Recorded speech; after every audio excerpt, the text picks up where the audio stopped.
Otto, is now a good time? It's not a bad one. How's Jill doing? Oh, she's been better. Ty is making sure she gets the rest she needs. Good. Any word on Kupka's movements? Vivian's doing what she can to try and track him, but she's feeding on scraps.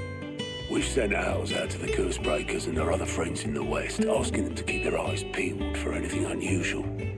No leads yet, but it's only a matter of time. All right. Let me know when you find something. There he is. All right, Clive. Still busy saving the world. Mid.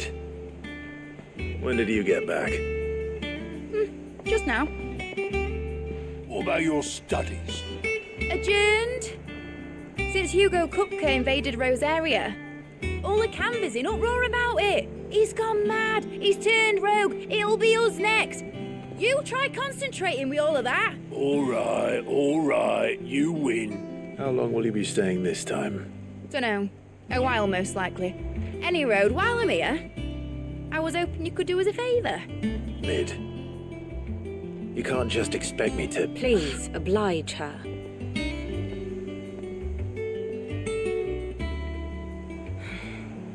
While we are busy tracking down Kupka, you should have a little time to spare. Professor! Now there's a face I haven't seen in a while. Shouldn't you have it buried in a dusty old tome? I did, till a familiar trill pricked my ears. As ever, your exuberance is a breath of fresh air, which successfully scattered the painstakingly assembled fragments of my thoughts. I'll take that as a compliment. Well, Clive, you heard the professor. So, I'll meet you in the storeroom when you're done. Wait, hold on. Breath of fresh air. Bloody tempest, more like.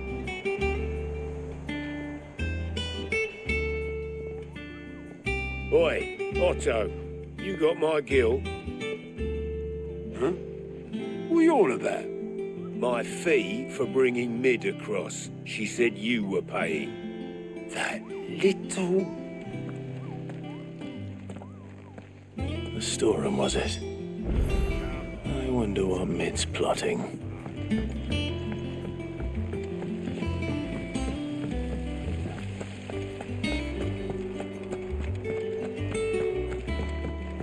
Shouldn't you be getting some rest soon?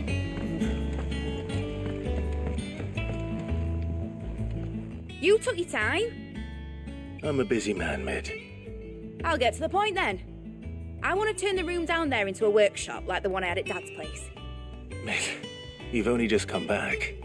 And I've been thinking about it for a while. Dad said I had a knack for engineering. Told me everything he knew about it, then sent me off to Canva to learn everything he didn't. That was his dream for me, that one day I'd put my studies to use for the good of the cause. But I'm helping no one stuck at school. I've studied enough. It's time I put my knack to work. I know that I can help the people here, and I want to do it. Well. If Sid could see you now. All right. I'll tell Otto you'll be staying. I knew you'd say yes. Which is why I wrote up a list of jobs for you. For me? Who else? What do you want me to do? First things first, I need equipment and materials to start making my own. There's the designs for the stuff I need and the stuff it needs smithing from. The other materials I can work myself. Just need a generous benefactor to lay them on for me. Apart from the wood, I'll need a carpenter for that, but I can just borrow yours. Is that everything? For now. I'll let you know if I need out else.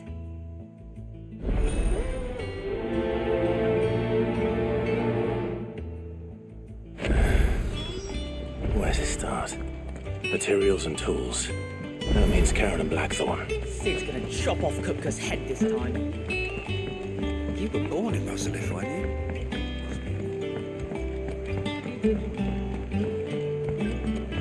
How's it coming along? Nearly there.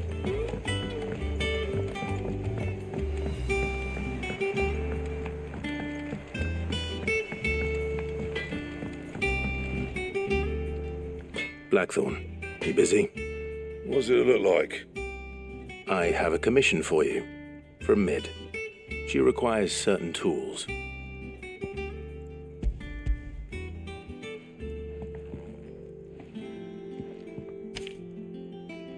you think you can make them? Bloody hell. What's she planning to build with this stuff? An airship? I'll see what I can do. Tell her I'll bring them over when I'm done. If I ever am. My thanks. And Mid's, no doubt.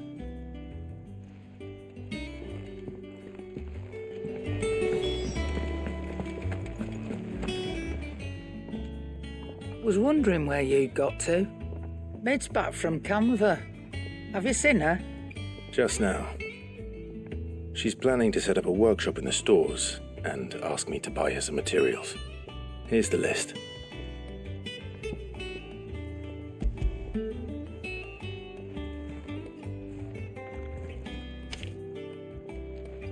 Think you can find everything on there? This lot. Wouldn't be much of a trader if I couldn't. Excellent. As for payment, It's paid 100 times over by what that girl's done for us.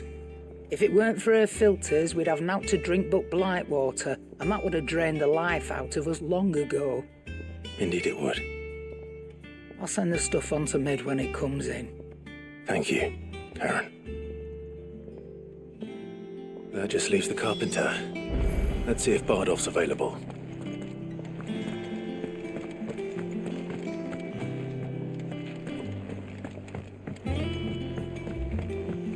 Jill looked white as a sheet when they brought her.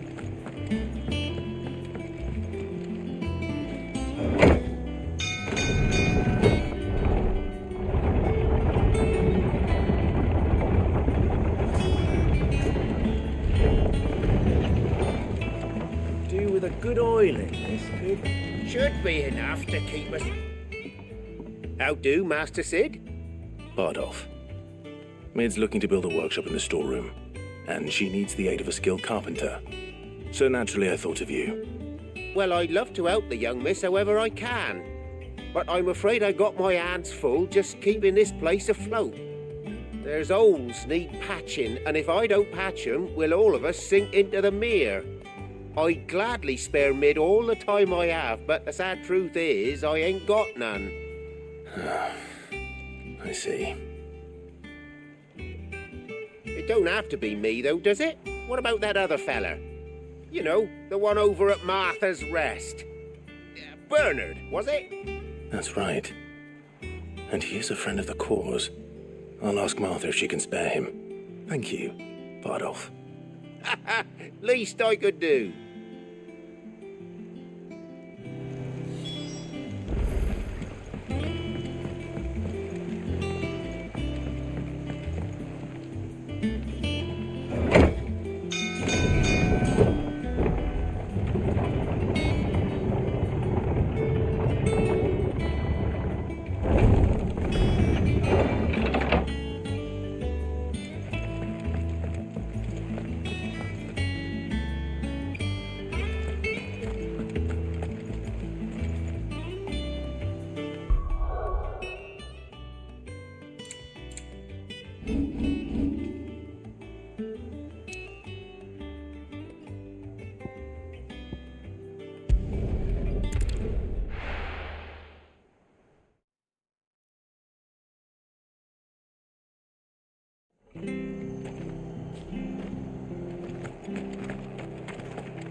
Clive, what brings you to the Rest?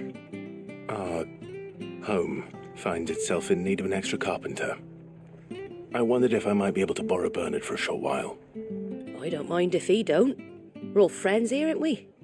Thank you, Martha. Do you know where I might find him? He went up to Cressida on business. No idea what, mind. Place is a ruin. Far as I know, he's still there.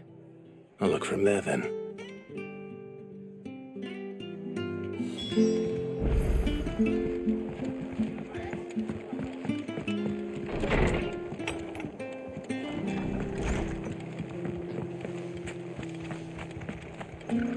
Stay sharp.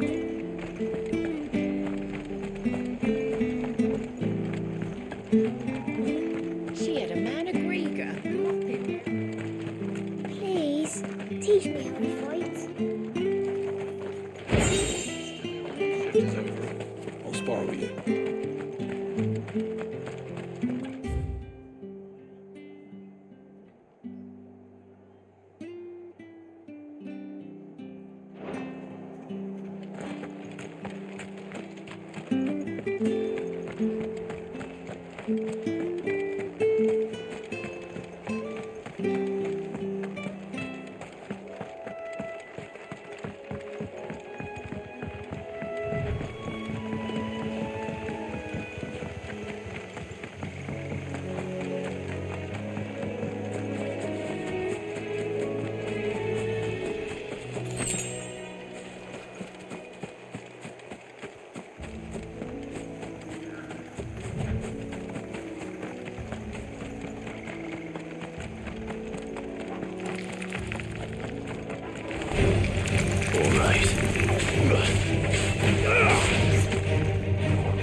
I've ended the lad who saved my life. What brings you to a place like this? You do, Bernard. Martha said I might find you here. I have a proposition for you. Oh, do you now?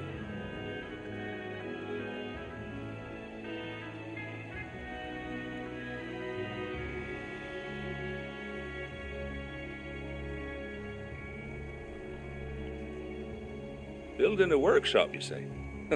Well, that beats tacking boards to bridges, sure enough. And if Martha didn't mind me being gone a while, then neither do I. You just tell me where you want me. That's the spirit. I couldn't ask a favor, though, could I? Before we go? Of course.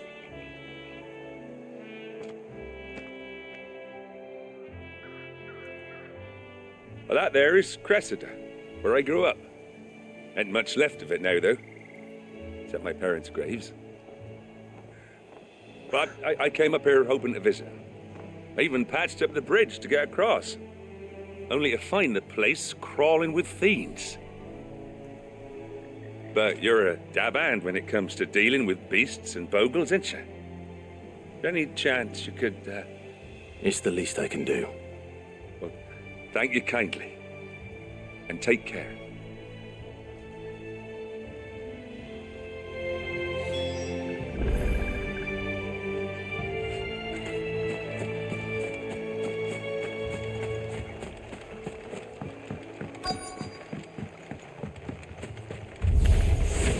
This shouldn't take long.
Too slow. Nice try.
That should do it.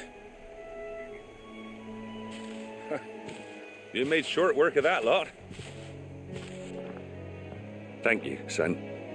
Now my folks can rest in peace once more. How long is it since the village was abandoned? Oh, people started packing their things after the duchy fell. Between the Blight and the Imperials, you just couldn't make ends meet.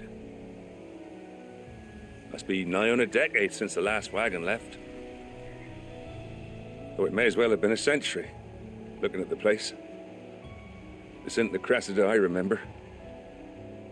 I'm sorry.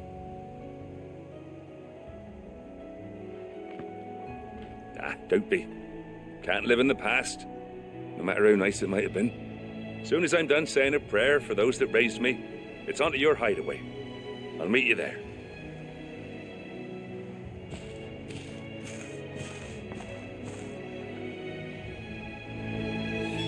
That should take care of Mid's little list.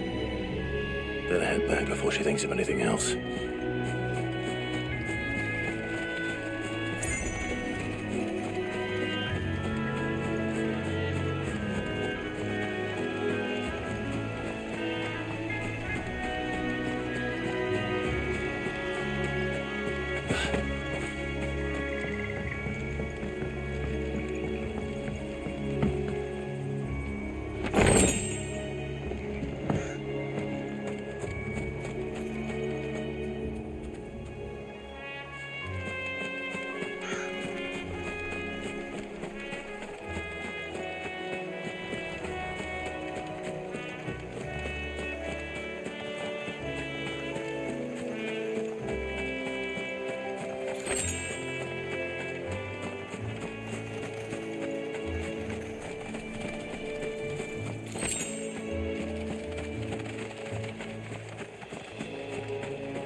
Jill looked white as a sheet when they brought her back. I dread to think what happened in Rosalith. It's all right. Sid has nothing to fear.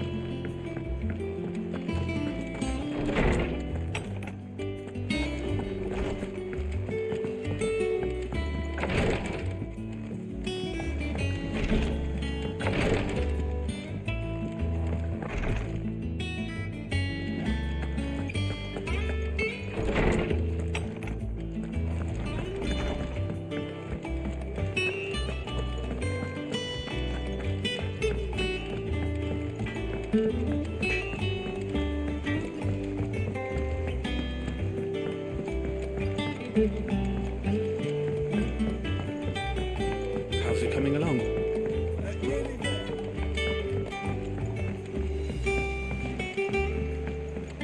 You were born in Rosalith, weren't you?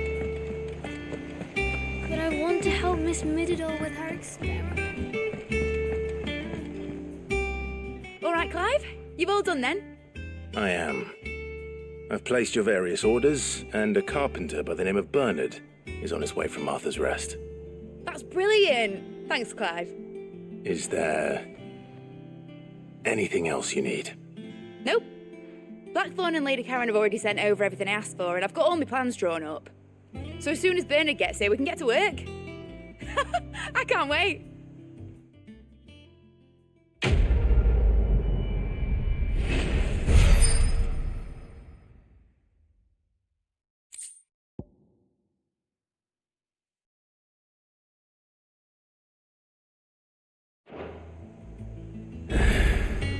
That's my good deed for the day done. Let's see how Jill's faring.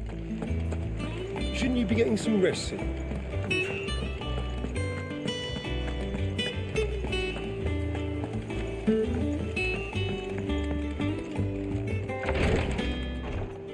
Ah, Clive.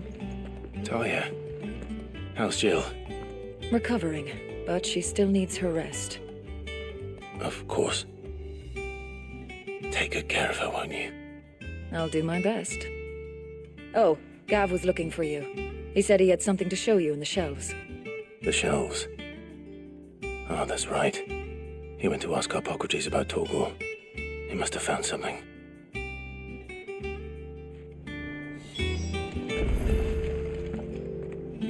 You have the look of a man with the twins upon his shoulders, Rodrigue.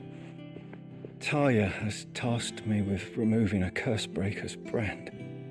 But it's my first time and I don't think I can do it. I'm afraid of what happens if I fail. You survived, I know, but there as many die as recover. Is it really worth the risk? You don't need me to answer that. You know full well what we're fighting for. I hope as much as you that one day bearers can walk among others as equals. But until that day, a brand is a burden, and we must lift that burden in order to go undetected. The operation may be dangerous, but it's also essential, and we undergo it willingly. I know. I still wish there was some other way. But griping about my lot helps no one, I suppose. Don't worry. I'll do what must be done. I know you will. Unfortunately, the first thing that needs doing is the preparation of a draft to dull the pain. Something I can't do with the infirmary's ammonia supply so low. What few leaves we have would barely be enough for removing a splinter, let alone a brand. Just tell me what you need. You'll go? Oh, thank you. No one knows Herblord like Talia, and she swears by ammonia for easing pain. It's simple enough to find, if you know where to look. And fortunately for you, I do. Along the river near the village of Amber over in Rosaria. Just search for the bright blue blossoms.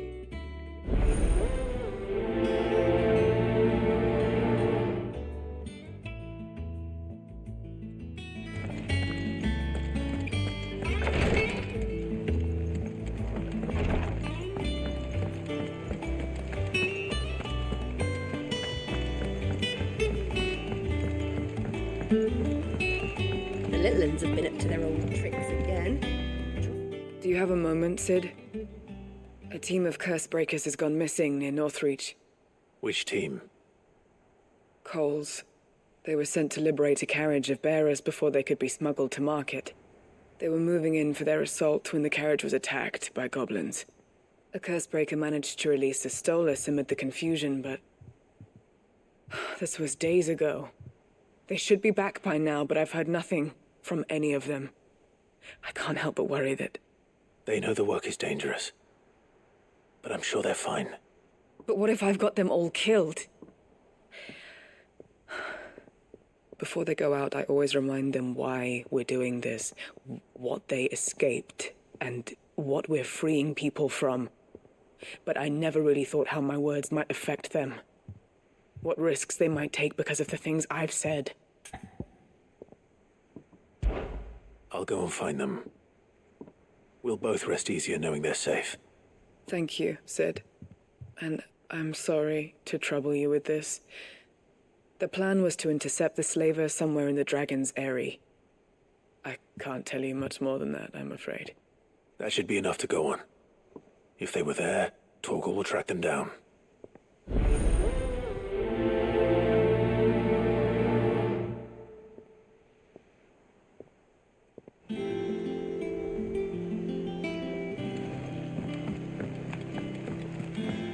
Jill looked white as a sheet when they brought her back.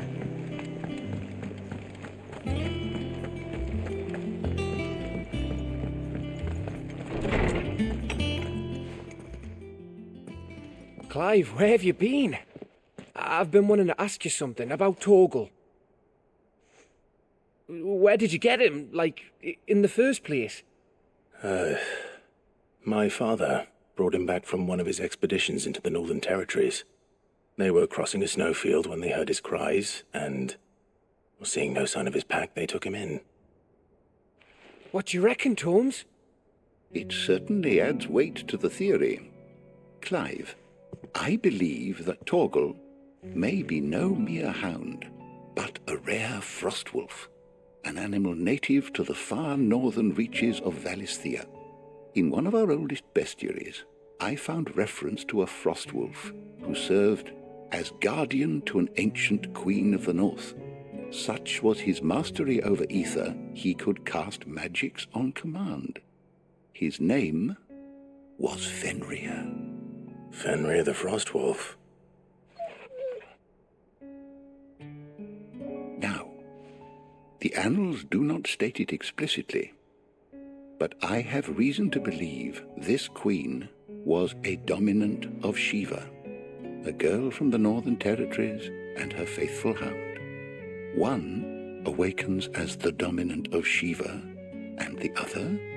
You're saying that Jill granted Torgal his powers? What? Just like Fenrir. People called him my hound, but Torgal and Jill were inseparable. He grew up as a faithful companion to the dominant of Shiva, and years later, his powers awakened, just when his master needed him the most. You're right.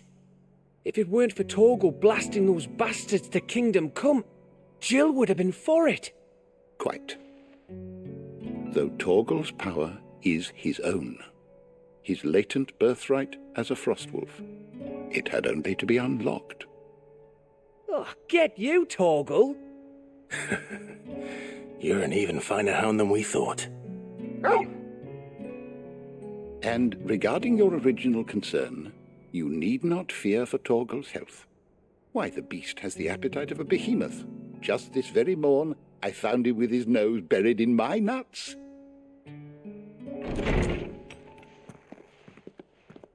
There you are! I've been looking everywhere for you. Bernard's here. I need you to introduce us so we can get to work. I shan't be a moment.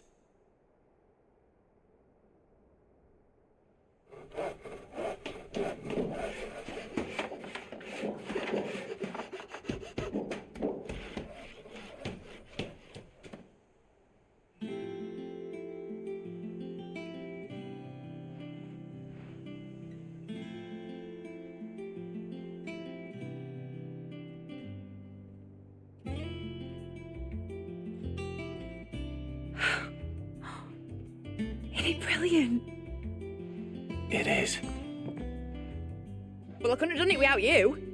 You and everyone else. But I promise I'll pay you back. I'm gonna work my fingers to the bone for you lot, starting right now. Just you wait. I'll make wonders like this world's never seen. Then I look forward to seeing them.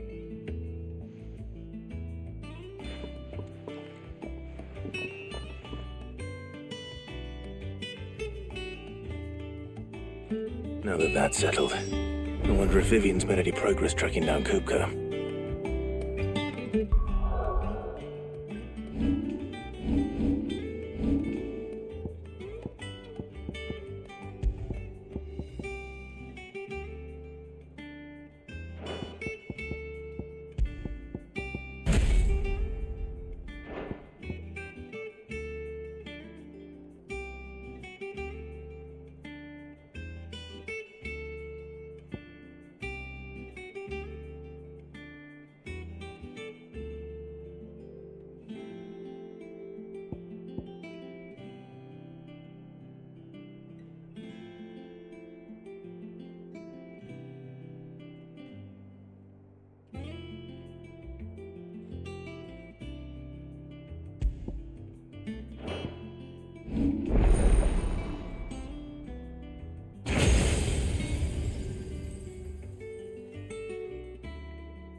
It's a way to take a tour with me.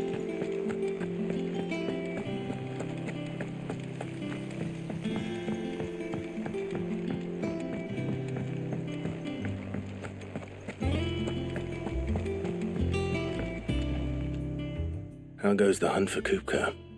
Largely in circles. We have myriad sightings of strange soldiers in unexpected places, but nothing definitive as yet. If only we knew for certain by what route he left Rosalith. Well, keep at it. If anyone can piece this puzzle together, it's you. And I'm willing to wait as long as it takes.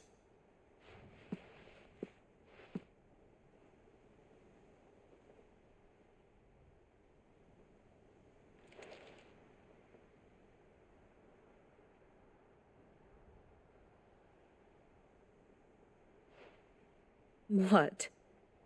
Here? Would that be a problem? Do you know, Clive? I believe it a mercy that you didn't inherit your father's throne. Your poor people would surely live in fear of you. You have nothing to worry about on that front. I won't be claiming his crown. That is a relief. Clive, have you got a minute? We, have a guest. A guest?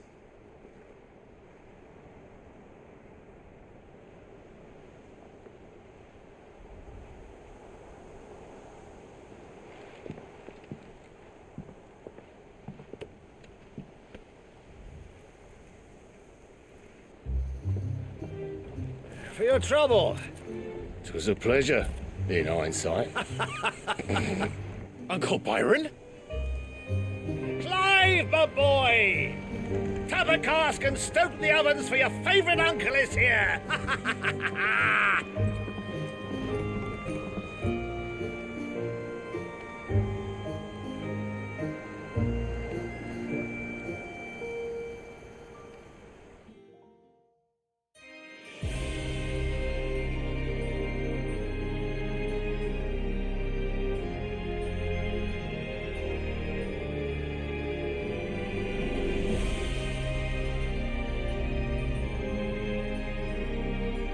Dalmekian government sues for peace. How shall we respond? If they're willing to accept their fault in the matter, I see no reason to refuse them. Still, we must insist on substantial reparations. Twinside stores are not as bottomless as reported. Aye, and we have many more mouths to feed. We shall just have to have the Dalmecs empty their treasuries for us.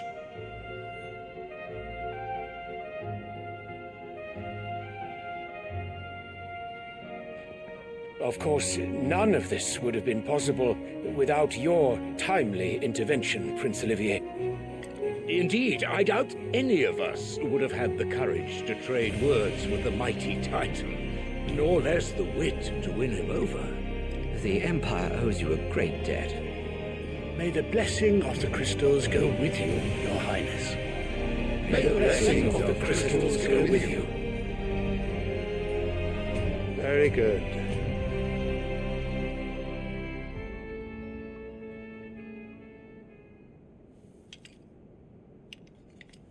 Now, let us come to the question of precisely when the Dalmecs will withdraw their troops. Dion's fire could rid us of them in mere moments. The men of the Fist will not withdraw until a peace treaty is concluded. So let us keep the negotiations open, give them time to gather what gold and trinkets they can, and once they deliver that which we demand, what worth is a piece of parchment? Your Radiance, were Prince Dion to take the field, the enemy would surely send their own dominant to meet him. And while His Highness would of course prevail, there would be heavy losses on both. You need not fear Hugo Kupka. He is engaged on the Western Front. Even were the Dalmecs to send for him, he would not arrive in time. As much as I would enjoy witnessing a clash between Bahamut and Titan, it is not to be. And what of your subjects, your Radiance? If the fighting spread to the city proper, the people would bear the brunt of it. There will be losses, it is true. Yet for every citizen who falls, another can be bred. For every home that burns, another can be built. The Empire will live on.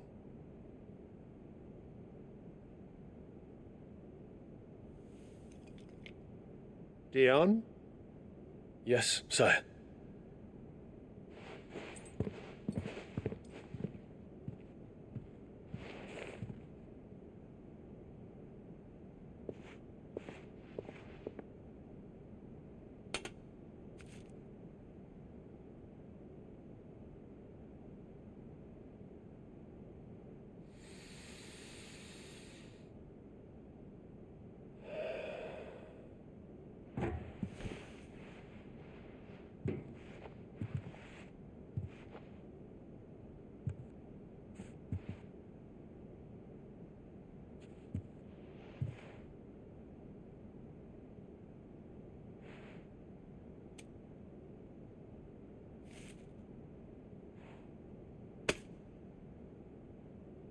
Prepare for battle.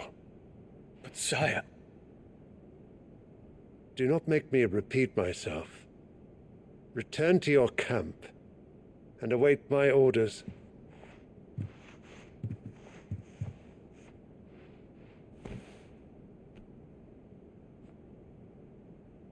If that is your wish, your Radiance, I shall depart at once.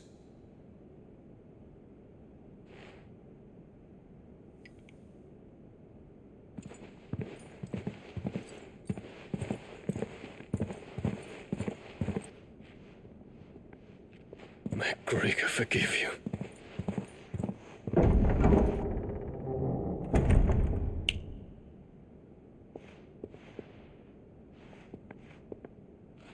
What do the astrologers augur? The stars are in agreement, your Radiance. The shadow of treachery hangs over Prince Dion.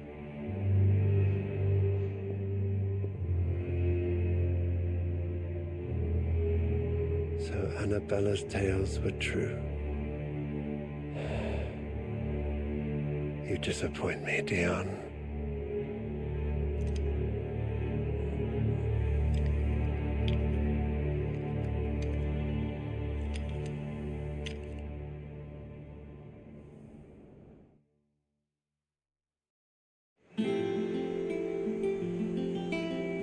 What on earth is Uncle Byron doing here?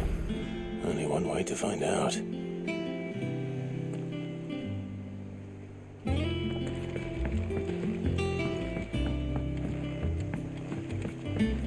The little ones have been up to their own. It's just one thing after another around here.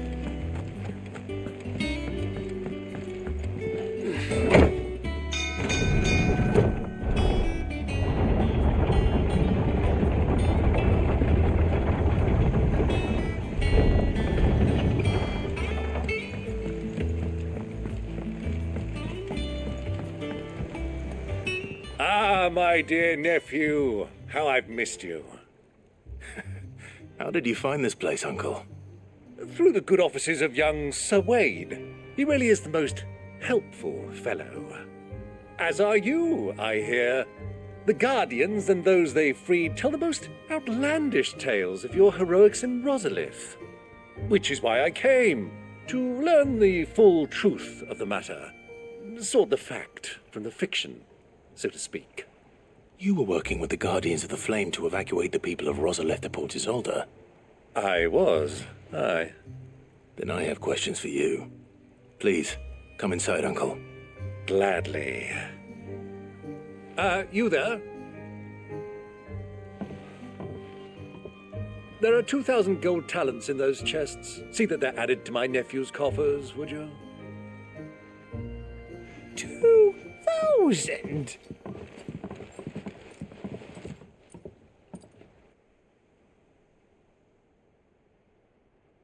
And I'm afraid that is all I know. A fleet sailing south past Port Isolde. Most intriguing. Forgive me for not being able to tell you more. I hadn't the faintest idea Kupka withdrew wounded from Rosalith. Still less that my own nephew dealt the decisive blow. What do you think, Vivian? I think, with this news of the Dhalmekian fleet and recent reports of the Royalists' movements, that the final piece of the puzzle has fallen into place. Come here and I'll show you.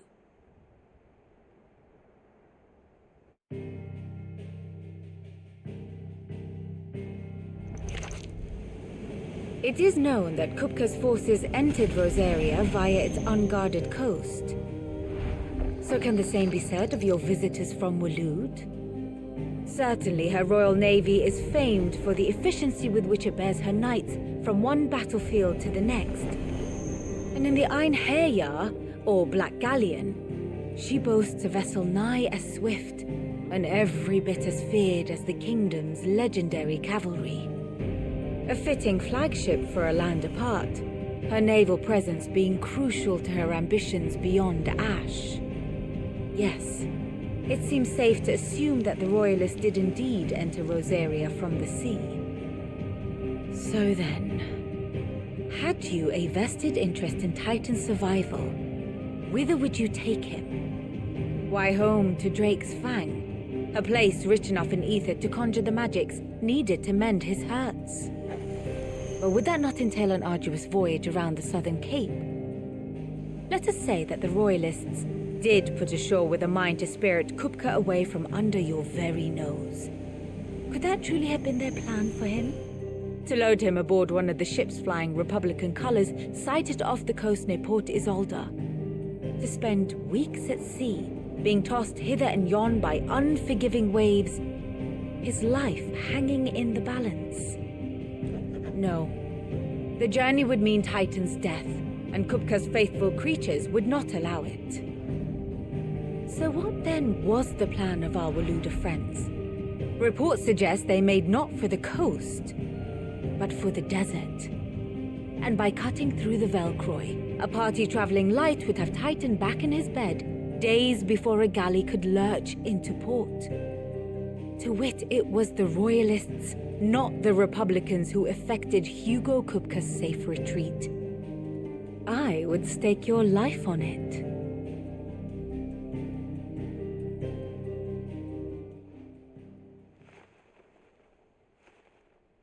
So it was the Waludas who spirited the wretch away.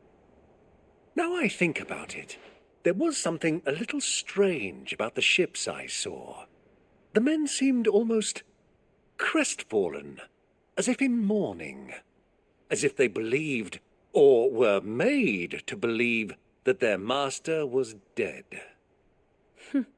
You have a keen mind, Lord Rosfield. And you have your answer. To find Kupka, you have merely to follow the Royalist trail across the Velcroy. It may well have gone cold by now, but as they say in the Republic, all roads lead to Drake's Fang. Allow me to accompany you part of the way. As luck would have it, I had intended to journey Canberward on business after visiting you here. The Fang would be but a short detour. I'd be glad of the company. Give me a moment to make ready. I need to tell my friends what we've learned, and where we're going. Very well, but be quick about it, my boy. Time waits for no man.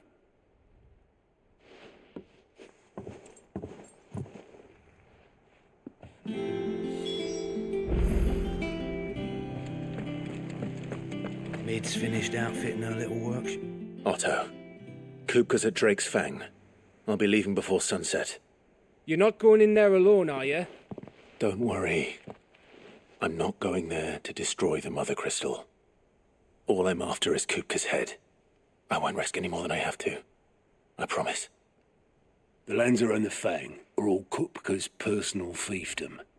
You have any trouble on the way, you ask for Rosina Dalamil. Some call her the Desert Hare. Who is she? An old associate of Sid's, and only Sid's. All I know is the name. and that they used to meet at the Dalamil Inn. We've heard nothing from her since he died. But I'm thinking maybe the new Cid might be able to bring her back into the fold. Thanks. I'll keep that in mind. So, what about your uncle? I mean, he's welcome to stay, but... Don't look so worried. He'll be coming with me. Thank fuck for that. Gav, Otto, I'm leaving you two in charge. You can count on us.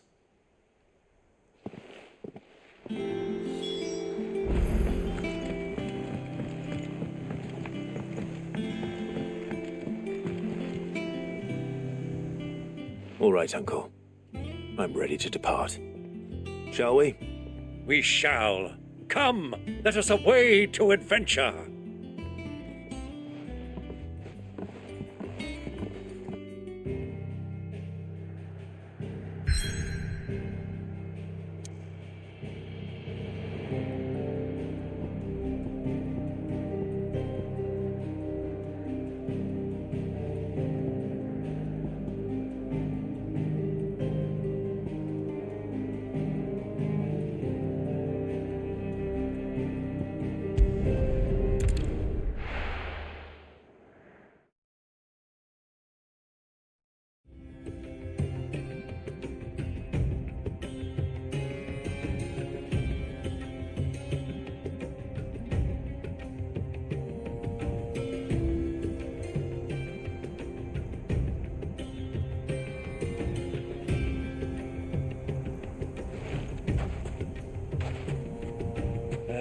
I was a young man when last I walked this path.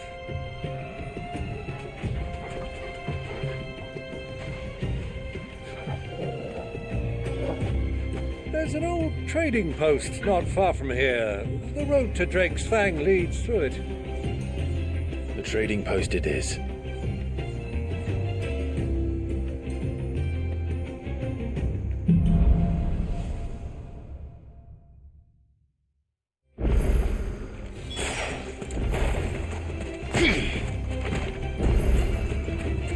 Our destination lies over that dune, beyond the ruins. Mark them well, Clive. It's all too easy to lose one's bearings in the sand.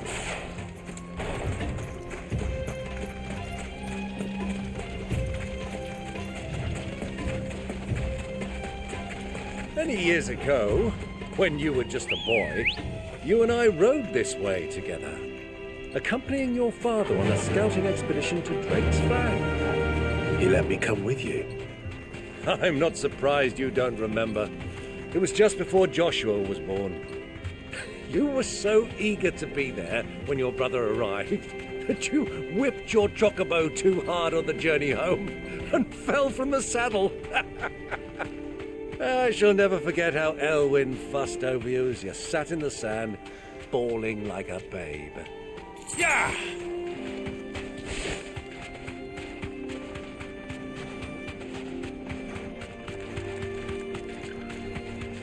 Who do you think those soldiers are?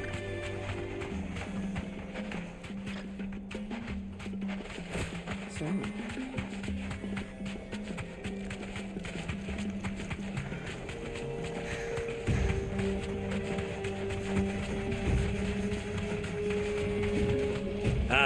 There she is, the good old Dalamil Inn. Do you know, this heat has given me quite a thirst. Quick drink before we press on?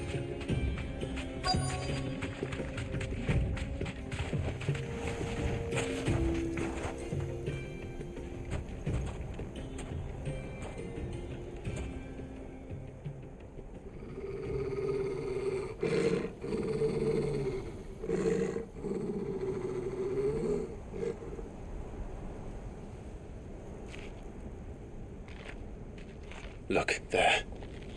Those are Ashen steeds. No doubt about it. And such a long ride from Stonehere. Our Waluda friends must be soothing their saddle sores in the inn. Shall we join them?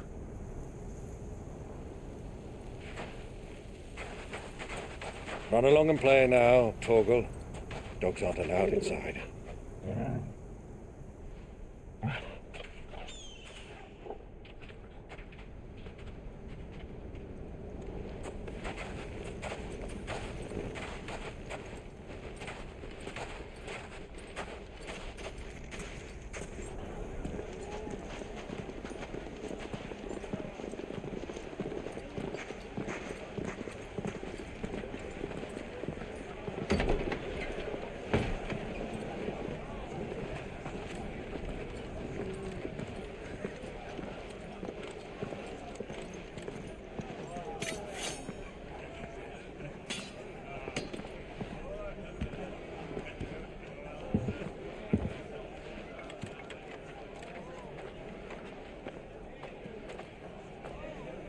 Good day to you. Eating? Sorry about my pal. He only talks when his mouth's full. What do you recommend? Well, if you're after something light, we do a fine chocobo soup with lentils and honey. 2 bowls of that, then. An ale. Right you are. Hey, girl! Coming! Your pal? Would you rather be my squire?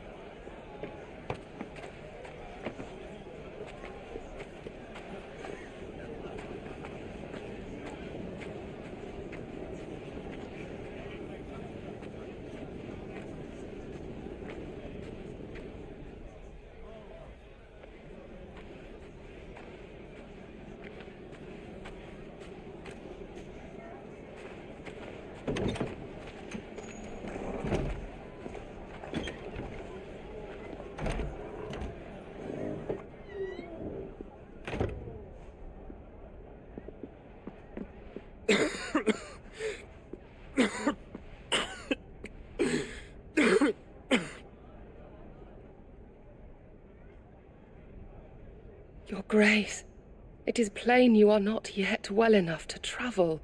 If you would only let me take you to someone who can better attend to your ills. No, we must press on. Prince Dion has returned to his camp and will soon depart for the front. I must speak with him at all costs. Miss this chance and I may never get another. You do understand that? Yes, Your Grace. But you must at least agree to take your medicine. I'll fetch you some water.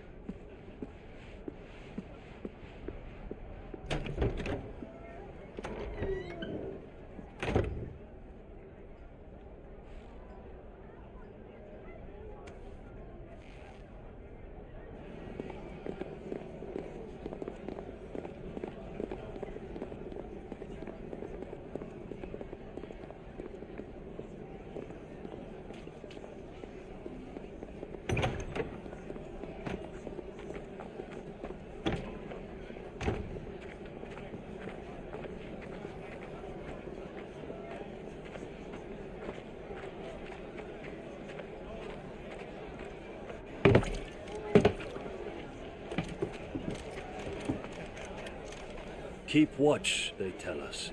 But all I see is sand. I hear they got our guest back to the Fang without any trouble. We'll be leaving soon enough.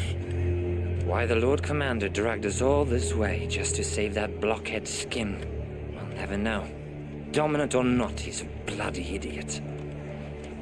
That'll be Cooker, then. Well, let's get this down us. We've a long way to go. Hey, you!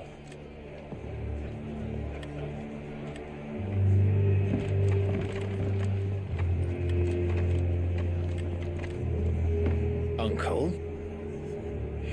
Sorry.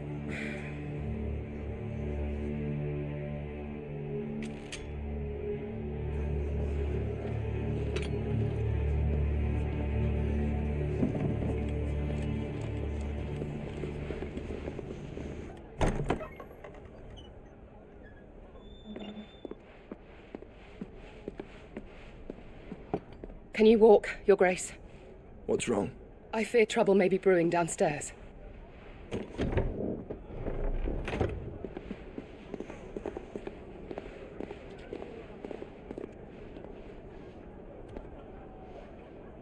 You two are travelers, are you not? Me and my companions are strangers here. Perhaps you'd be good enough to accompany us a while. Help us find our way. Sorry, lads, but we've got business in camera that can't wait. Ah, I'm sure you could spare us an hour or two. Come on. Friend.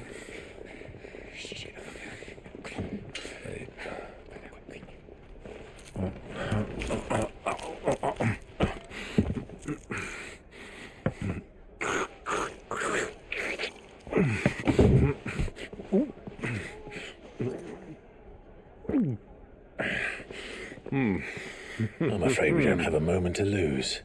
Friend. back, Uncle. Gladly.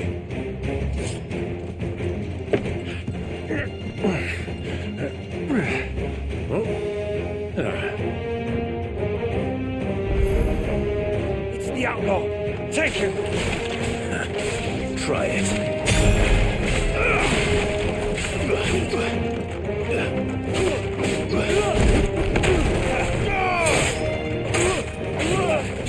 Too slow.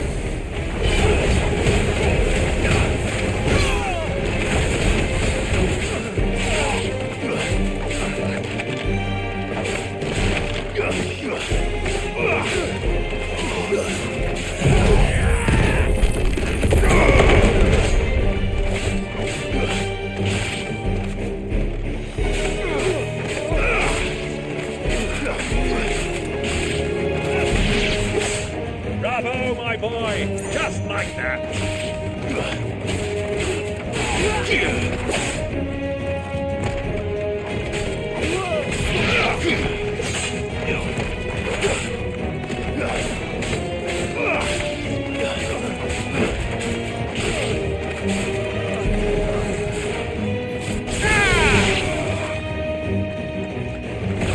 Farewell, you.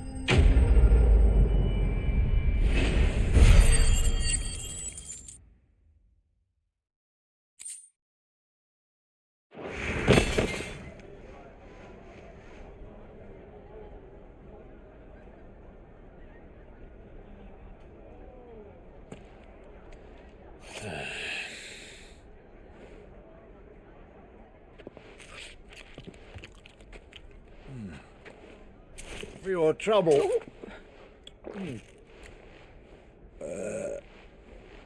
Word of advice, miss. That soup could do with a touch more salt.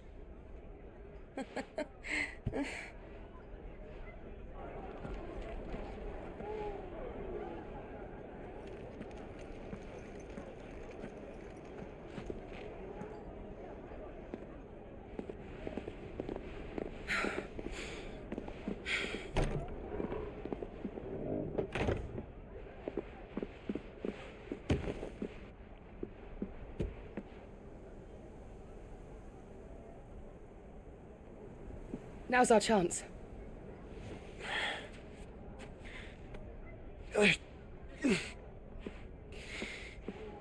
Your Grace? I'm fine.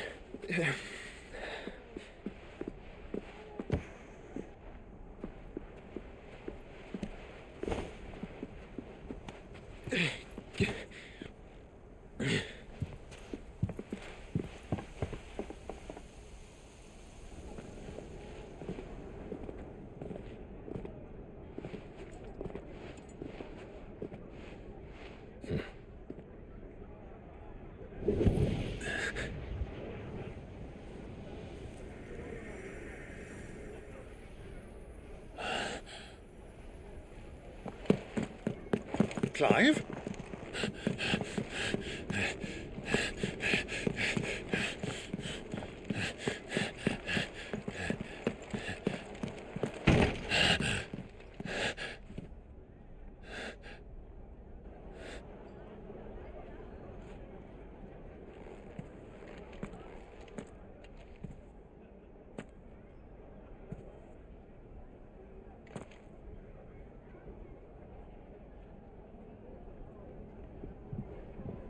What is it now?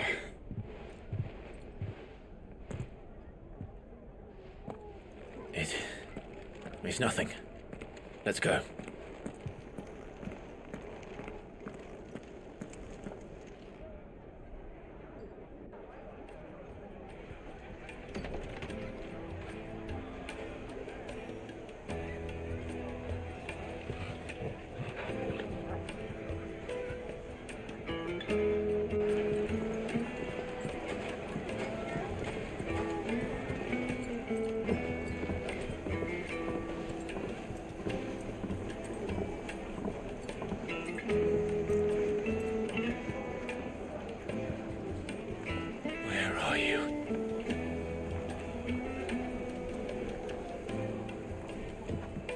Well, we didn't know where to find Kupka before. We do now. The royalists said it themselves. Their guest is in the...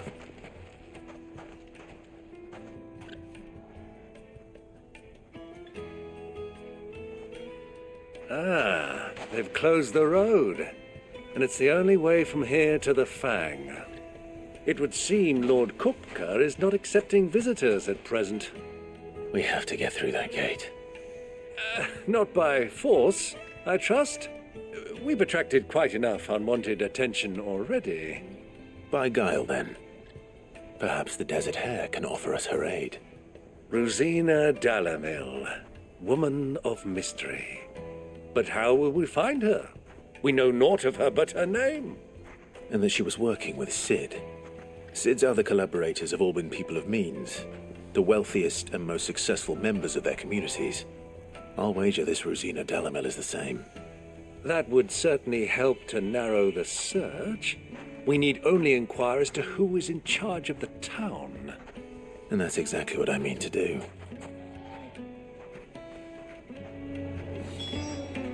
Looks like we won't be getting back to Drake's Fang anytime soon.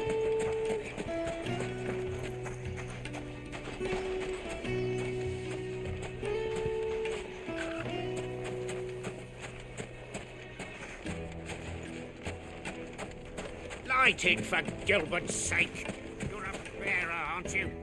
Anything I can help you with, travelers? Allow me. My good man, we represent one of the oldest and greatest trading houses of Port Isolde. We're seeking to expand our business in the region and would very much like to make the acquaintance of Dalamil's leading entrepreneurs. If only we knew where to find them. Well, we're best known for our baths, our markets, and our smithies. I suppose you could do worse than start your search at one of those. Thank you. You've been most helpful. Oh, you wouldn't happen to know a lady by the name of Rosina Dalamil, would you? No. I can't say I do. Well, thank you all the same.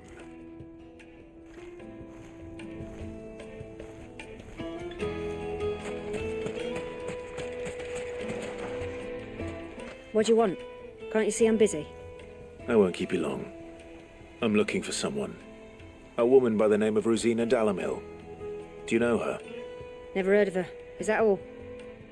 One more question. If I wanted to find the richest trader in town, where would you recommend that I look? Well, that's easy. The Briar's Kiss. Won't find a finer smithy this side of the strait. The owner's only a young sprig, but he's got all the right ideas. The Briar's Kiss, you say? Thank you. I doubt this young sprig is the person we're looking for. You said Sid's contact was likely to be an influential sort. Influence comes with age and experience. Believe you me. Drake's Fang anytime soon. Mummy, I want to play with the crystal. How many times do I have to tell you? Can I help you? Yes, I'm looking for a woman by the name of Rosina Dalamil. A long-standing pillar of your community, I believe, from old trading stock. Then you should ask Ferda. He's been here for years. Knows the place and its people like the back of his hand. And he's in with all the old merchant families. Try the baths. That's where you'll usually find him. Thank you kindly.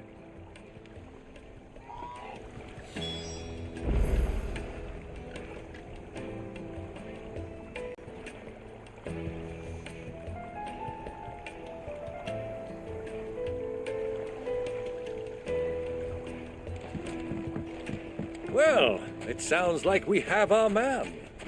Perhaps. Let's go and find out exactly what this Ferda knows. Wait, incense! What candles? Excuse me. Are you Ferda? I am. Can I help you, travelers? I hope so. You've lived here for some time, is that correct? Do you know Rosina Dalamil? We believe she may be a trader of some renown. And what business do you have with the Desert Hare? She was a close friend of mine. I was hoping she might be able to help me. Very well. Go to the bordello. I'll arrange an introduction.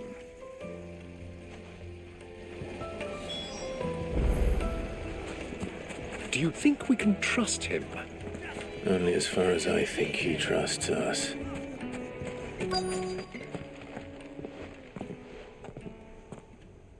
So you're the ones who've been sniffing around? I beg your pardon? Don't play the fool. Stick your nose in our business and you're likely to lose it.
Who are you working for?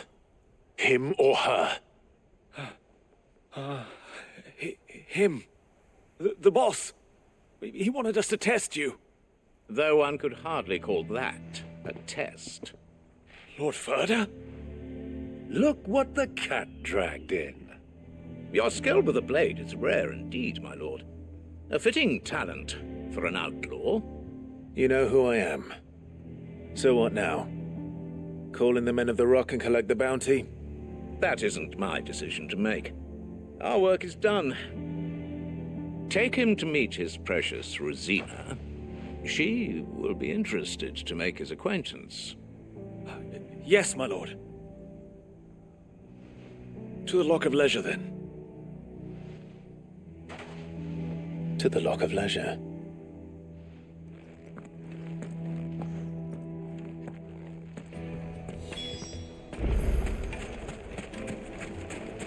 Made from the stoutest stoneware. Fresh bread, warm from the oven. Take a sniff, good sir. My carpets have...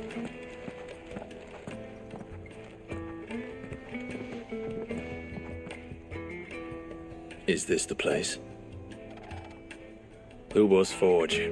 The Briar's Kiss. Ah, so it was the young sprig after all. So much for Rosina Dalamil being a woman of experience. How wrong I was. It was an easy mistake to make, Uncle. After all, it must have been years since Sid last saw her. Sorry, him. Whoever this Lubor truly is, he's clearly a man of means. I'd say he deserves our respect. See that he gets it.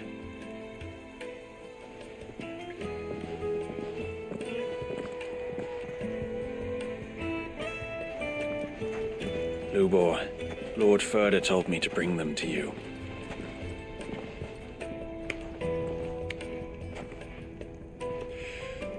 My boys tell me you're in need of assistance. Sid II? I won't waste your time. I need passage through the south gate.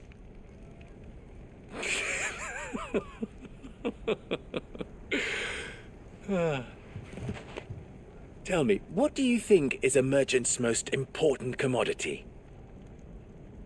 Why, trust. Everyone knows that. Without it, you have nothing. And nothing is exactly what you have. And so, for you, I, too, have nothing. I'm not in the business of helping every lost puppy that wanders in off the street. I'm a busy man, as you can see.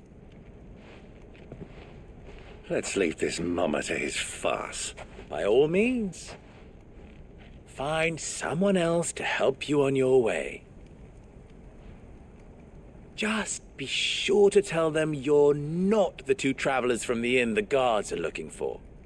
Don't want them jumping to conclusions, do we? Why, you... So, what do we need to do to earn your trust?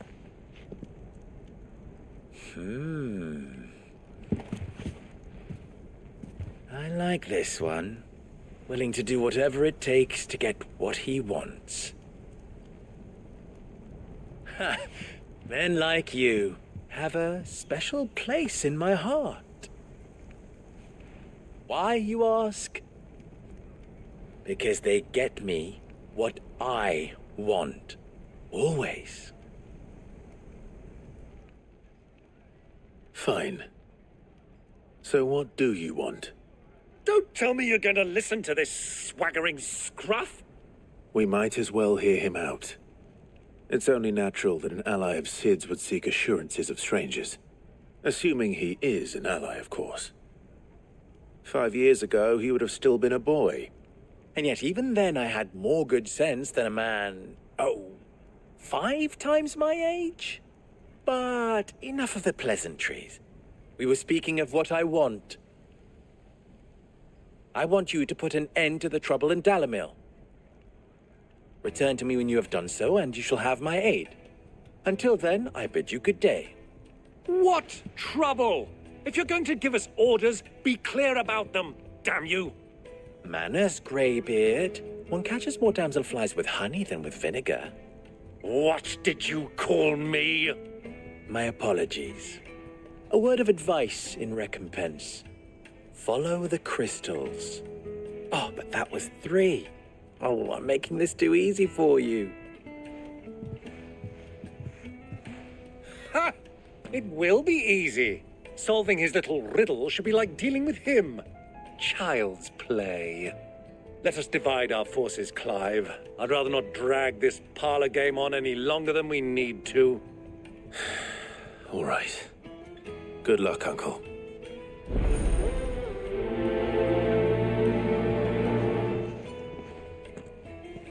I thought we were the only ones causing trouble in Dalamil.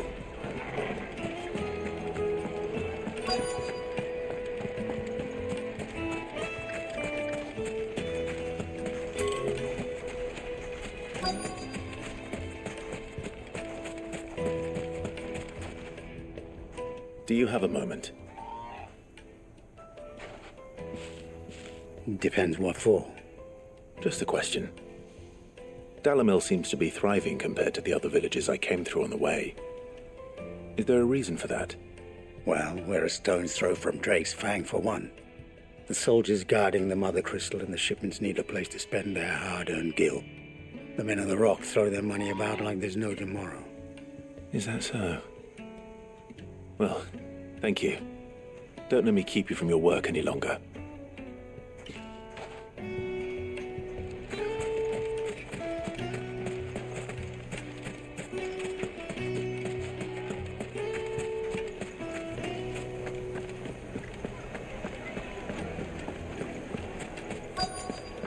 Light, meat and dark, fresh from the grill. You wouldn't believe how much he gave me. What can I do for you, soldier? Need that sword polishing? I'm not a soldier. Oh, then be off with you. I serve the men of the Rock and the men of the Rock only. You have an agreement with them? Don't be stupid. I just know which side my bread is buttered. Don't want to be stuck under some pauper when they come knocking. With pockets deeper than Zemeckis and an urge to empty them. No, just leave, will you? Before you scare them off. Do you think they'll be back soon? Need a new dress? If they pay anything like last. Needed to a silken soft. The most fragrant herbs and spices. A deposit?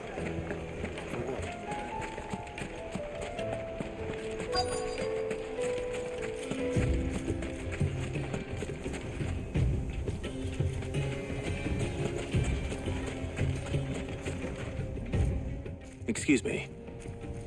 Is it true there's been trouble with crystals of late? You've heard, then? I've heard rumors. Damn thieves. Pilfering the crystals that were meant to fill our cups and light our stoves. Us common folk have hardly had a shard to share between us these last few moons. And it isn't as if we can buy them on the black market either. Whoever's taking them, they aren't sharing. I think I'm starting to get an idea of what's been going on. I wonder if Uncle Byron's learned anything of use. He'll probably be back at the inn by now.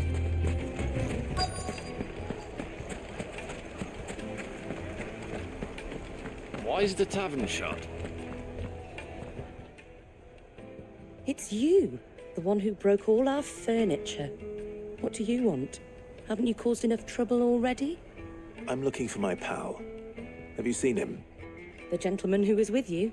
Yes, he's upstairs, but...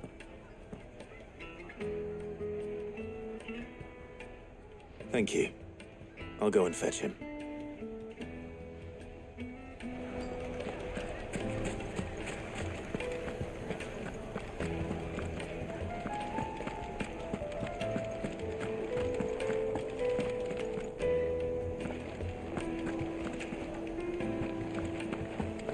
Let me treat you. I need a drink.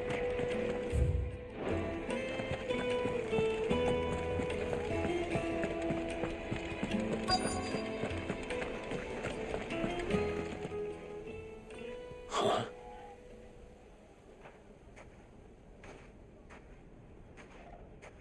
Will this suffice as a deposit? By the sands. That's a black pearl. One of the many treasures in my collection that I would be only too happy to part with, should you give me reason to do so. All right. I'm sure that we can come to an agreement, but not here. What are you doing, Uncle?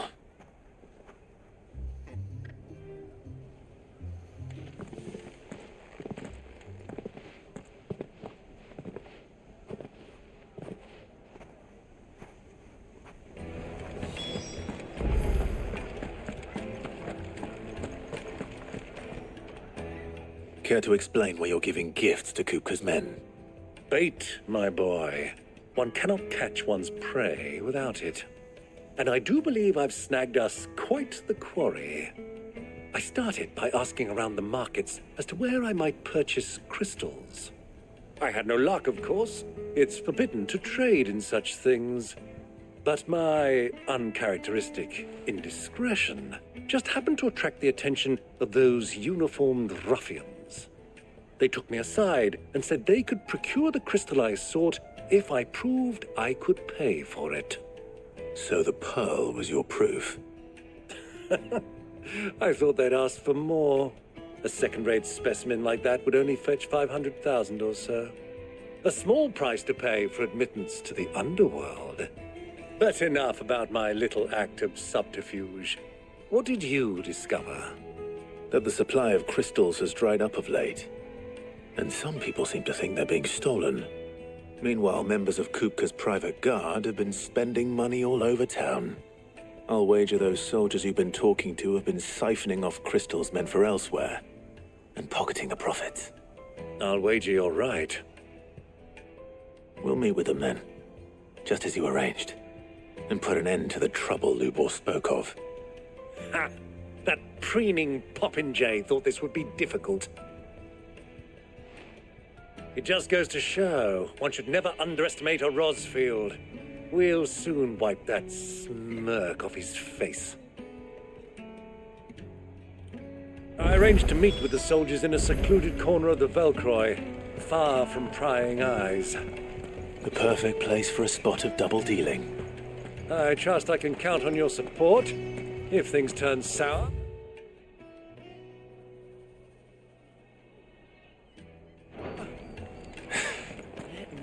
Of course. I'm pretty flush these days. Are you now?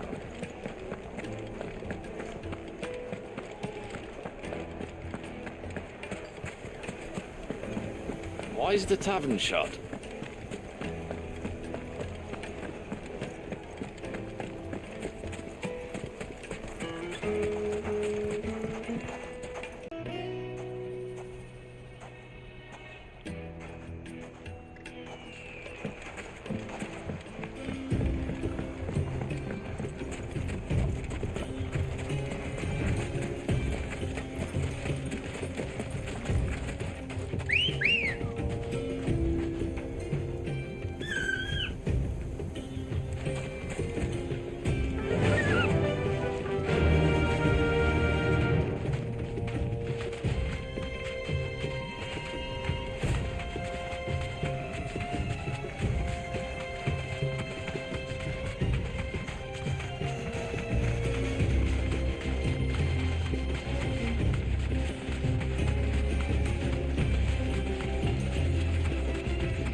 I'll take it from here.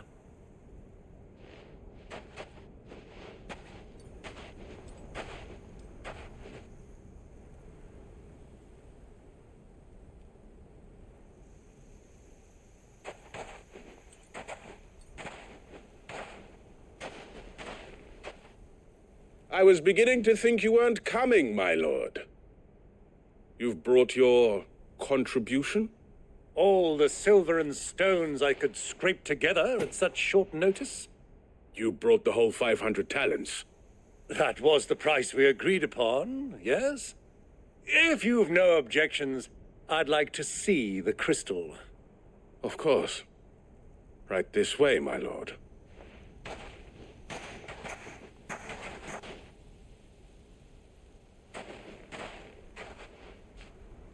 Not bad at all. You weren't lying about the clarity. But what of security? If I were to be stopped on the road, what guarantee have I that it wouldn't be seized as property of the Republic? Because these crystals are no longer the property of the Republic. You're not buying from us. You're buying from them. And we have no more jurisdiction here than you, my lord. But we have ships, and will gladly deliver to a port of your choosing, now that our price has been met. Royalists, eh? What brings you here? Why, to collect their share of Drake's Fang's blessing, of course. Our nations are allies, and so they are entitled to a portion of the Mother Crystal's bounty. And, being such good friends, we elected to increase that portion and share the benefits. And now that these crystals are officially property of the Kingdom of Waloed, we are duty-bound not to interfere, no matter where they might happen to end up next. Did you get all that? They're in cahoots! So it would seem. My lord, what is the meaning of this? Double-crossing dogs. They're not here to do business. Kill them. Kill them both!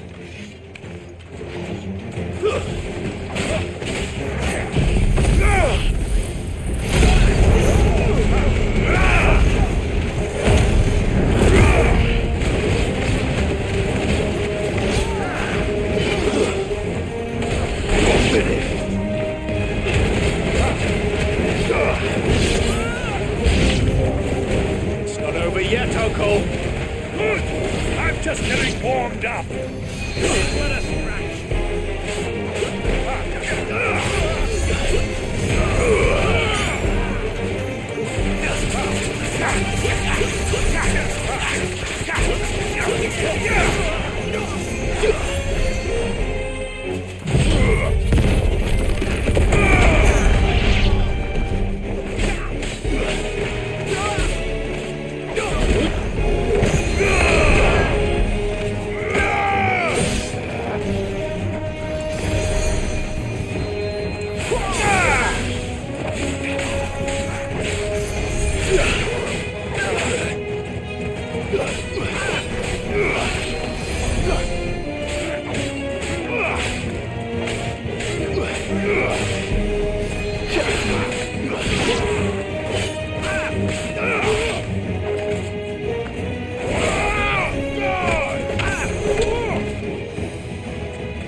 Well, that wasn't too bad. How'd you like my performance, huh? I've often played the villain on the stage. I think I did the role justice. Don't you? Greybeard, you were magnificent. The battle scene was particularly thrilling. Such a shame you didn't have more of an audience, but perhaps that's for the best. How long have you been watching?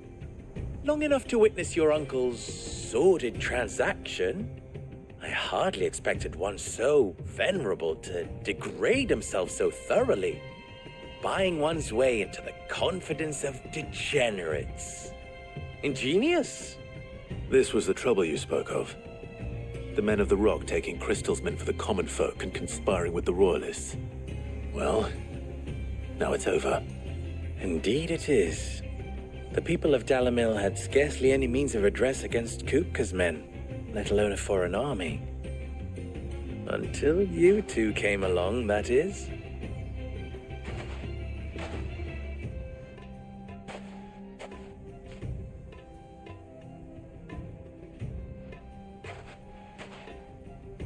Well, we'd better get these crystals back to town.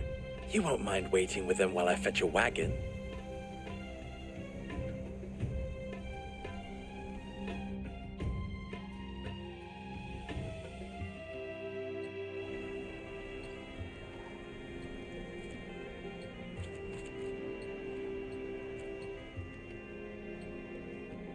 It occurs to me that I still don't know your name. Clive. So, Sid the Second is a Clive? I suppose it could have been worse. Well, Clive, you held up your end of the bargain, so I must do the same. Passage through the South Gate, was it not? To tell the truth, you've helped a little there too. Many of the guards have already been redeployed to deal with the issue of their missing comrades. And those left behind have been encouraged to look the other way should you attempt to pass through. Thank you. And please allow me to cover your costs. You still have the purse I gave to the soldiers, I trust? I saw you pluck it from one of the bodies. Oh, dear. Was I really so obvious? And my name is not Greybeard. It is Lord Byron Rosfield, thank you very much. No, thank you very much, Greybeard. Double the... Ugh! Here, wear this.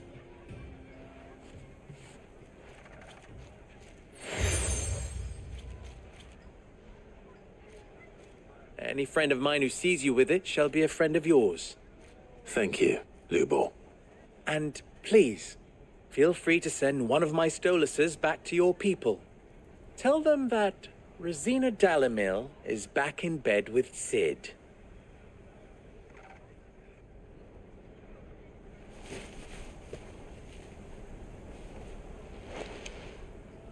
Omia Lostelan. Tuisa Gelith.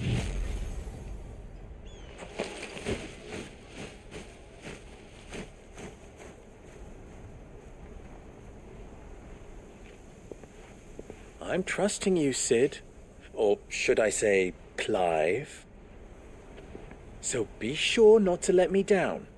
I have a reputation to uphold.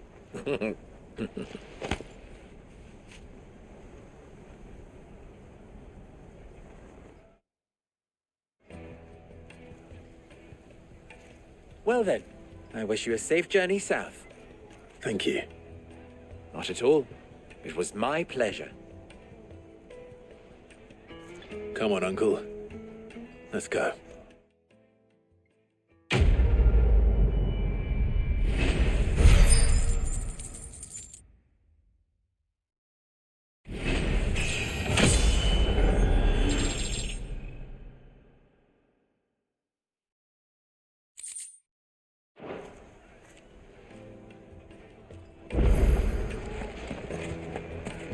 Is it true what I'm hearing? The men of the Rock were carting off My carpets have bride of play. Fresh bread, warm from the oven.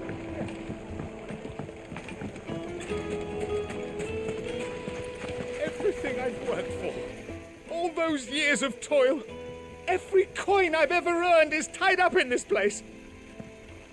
You all right? The baths are closed. Leave me be. On second thought, perhaps you are just what I need. Might your services be for hire? That depends on the job. I'd have you save my business, the baths. The water's turned scalding hot and all the crystals in Dalimil wouldn't be enough to cool it. I've no doubt that my woes stem from the water's source. But I can't go and investigate for fear of my customers thinking I've abandoned the place. I'm bound to these baths in more ways than one. I beg of you. Go to Dusnoff Terraces. Tell me what you find there. All right. I'll go and take a look. Wonderful. It's not far. Leave the market by the south gate. The smell of sulphur will guide you the rest of the way. These baths are all that keep me from an ignoble end in a debtor's prison.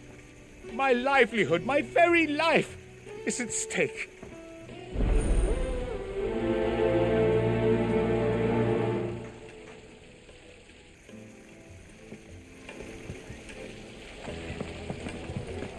Silver platters, hanging lanterns. Ah, they've opened the gate. Lubor was true to his word. Are you looking for something in particular?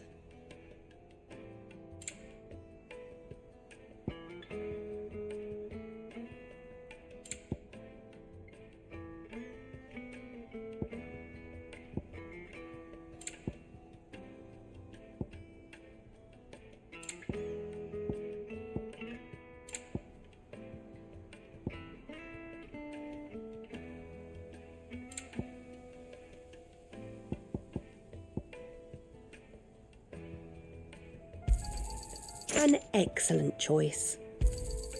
Here you are. My thanks. Go with Gilbert. We should get going soon. Do you have water? Ah, I'm not too late. What is it, Lubor? A question that I neglected to ask earlier. Where is it that you're bound? To Drake's Fang. To finish Hugo Kupka. Just as I thought. Then allow me to share a secret. Drake's Fang is currently riddled with royalists. Talmeki and Walud are allies, and as you have seen, their soldiers work hand in glove. But no nation has ever before allowed a foreign army to make a barracks of its holiest of holies. Not by choice, at least. And there's more. My man on the inside of the Fang has failed to report for several days. I fear there may be more trouble lying in wait for you on the road ahead. Isn't there always? If you're determined to beard the lion's den, then promise me one thing. That you will enter via the mines, where the guard is lightest. I've lost one Cid already. If I lose another, people will start to think me careless. I don't plan on dying. Not before Kupka does, anyway. Well, so long as you have a plan.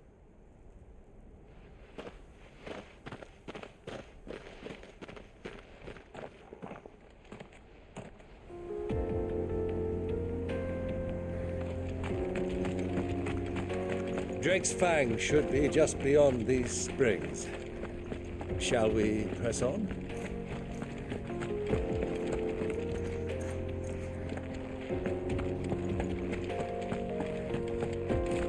Come on, girl, the gate's open now, we can press.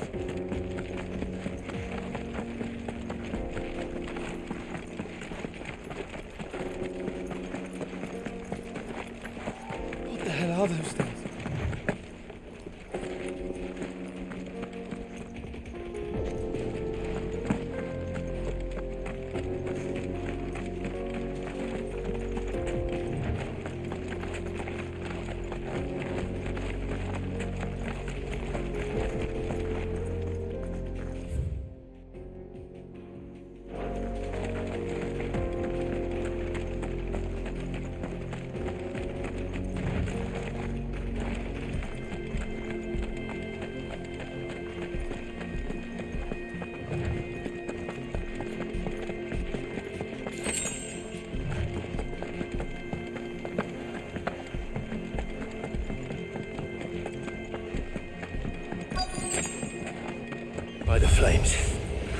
That explains the heat.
Let's cool things down a bit.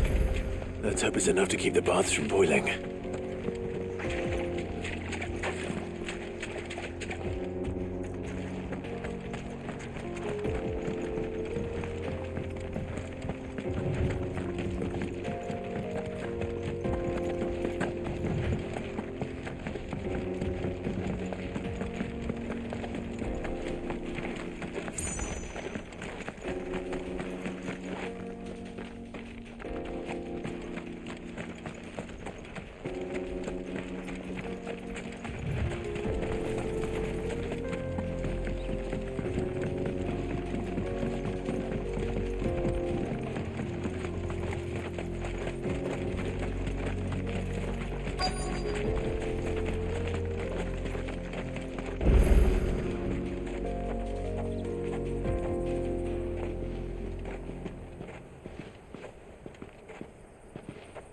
There it is.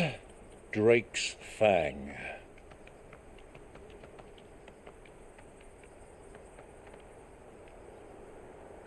Kupka will be hiding inside. Along with goodness knows how many guards, all on highest alert. You'll need to keep your wits about you if you're to reach him. So be careful. I will, Uncle.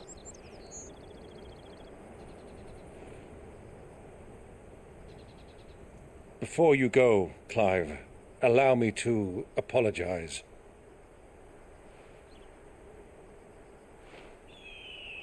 After what befell at Phoenix Gate and the crisis that followed in its wake, I fled. I retreated to my counting house and danced attendance upon the vicereine in the hope it would bring me favor. I betrayed my nation to save my skin, like the coward I am. And I'm sorry. Uncle, please. It's not too late, Clive. Rosaria is yours by right, and there are those that would help you to take it back. Had I the courage of my brother, I might already have done so. But that ship has sailed. You, however... No. Forgive me, but I cannot. I fight to build a new world now. A better world. Where men can live and die on their own terms. I was raised in a nation that strove to improve the plight of bearers.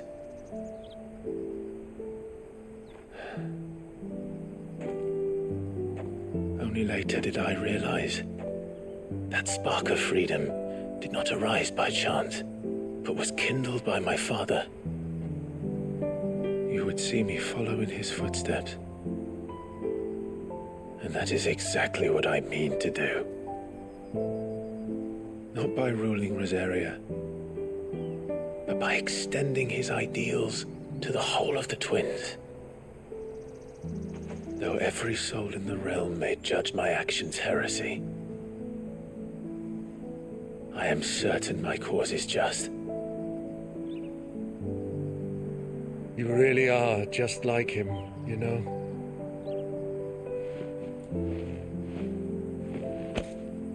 Thank you, Clive, for coming back to me. I am proud to call you nephew.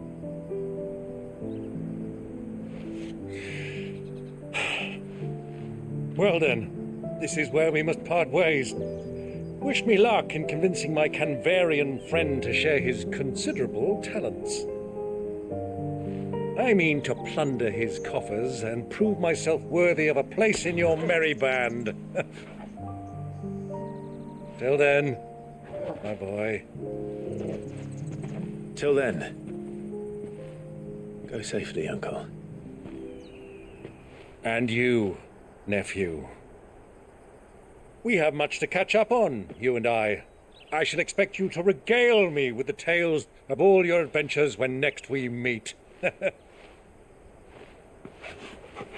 You can regale me too, Torgal.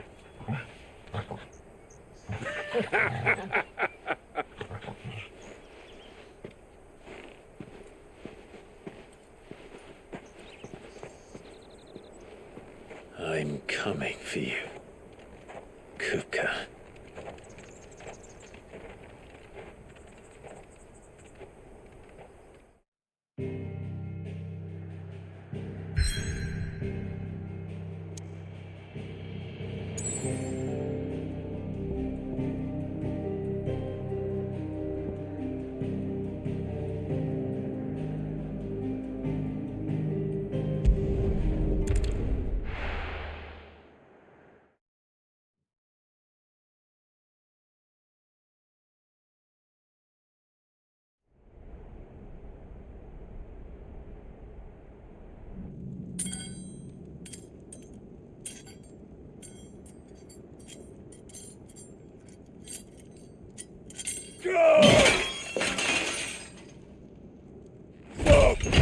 Fuck! Why do they start? What has that gutter rat done to me? Fuck!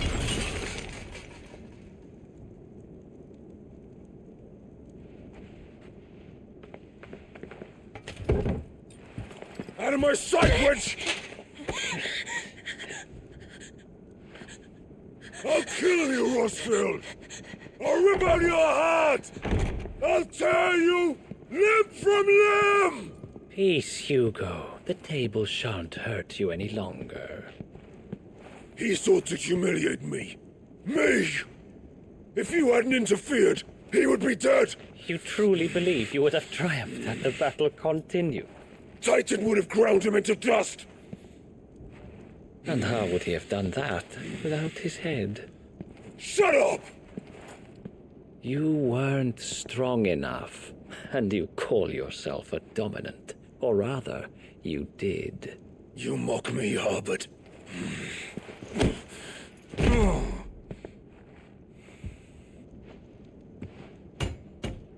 Do you see, Hugo? You are weak. Fuck! But so long as that fire burns within you, there is still hope.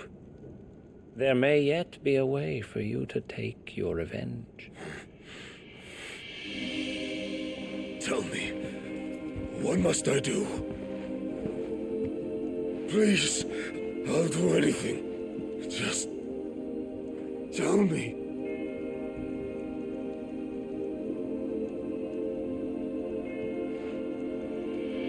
The heart. What of it? A Mother Crystal's heart is the most concentrated source of ether in all creation. Perhaps you could take advantage of that. Of course, the crystal would not yield her blessing to any ordinary man. But then, you are no ordinary man, are you, Hugo? Clive Rossfield stole your power, but others have suffered a similar fate, and still managed to find the strength to conjure their icon. Like Benedicta Harmon. She too drank of the ether and gained a power beyond human understanding. She did?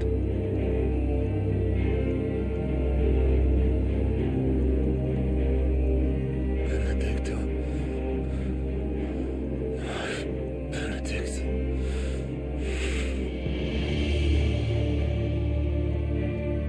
I'll do it. My love. I'll avenge you.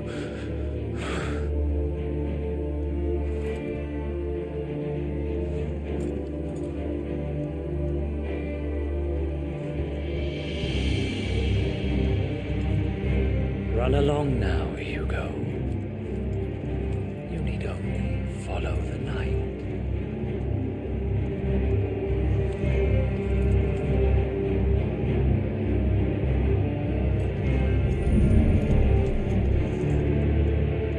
Muthos is here. Very well, it shall be so. You may leave everything to me, Your Majesty.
Did the royalists bring them from Ash?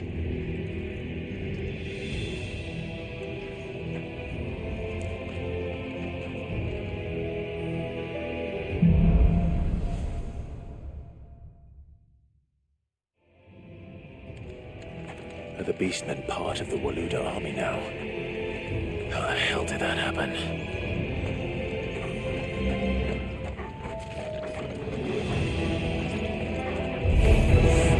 They spotted us. We need to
So much for the men of the Rock.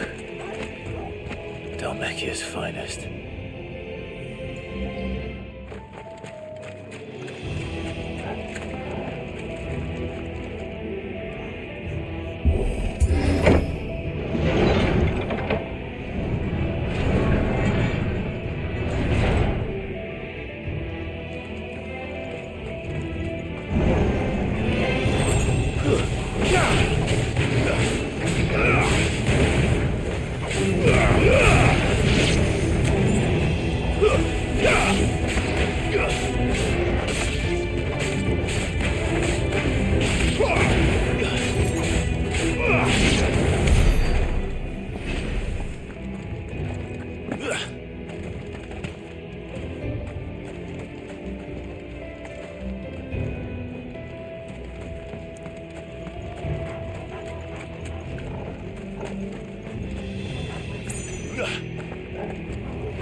Won't be going any further this way.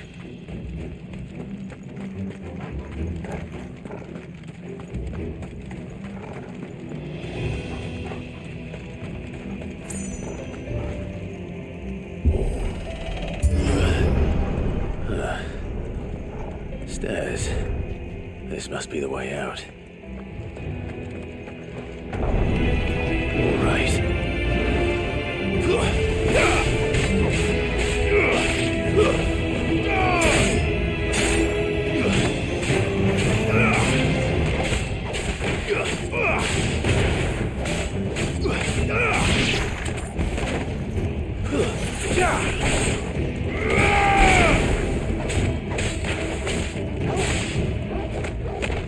Ugh!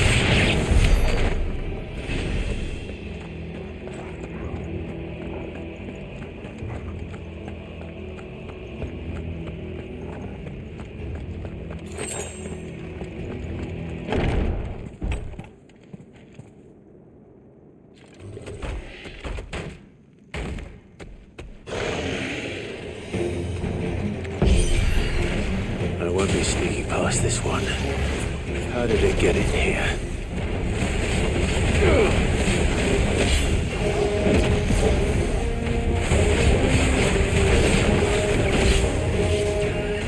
Nice try.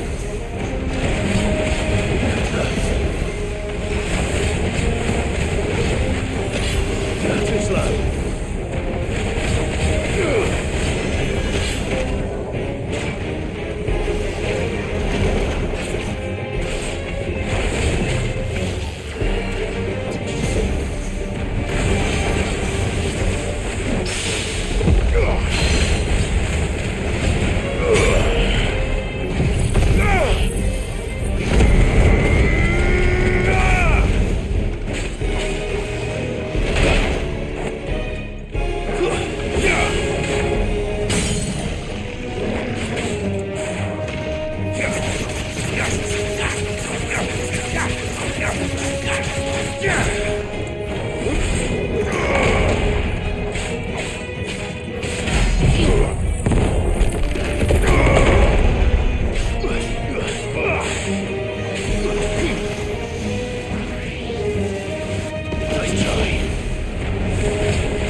Finished.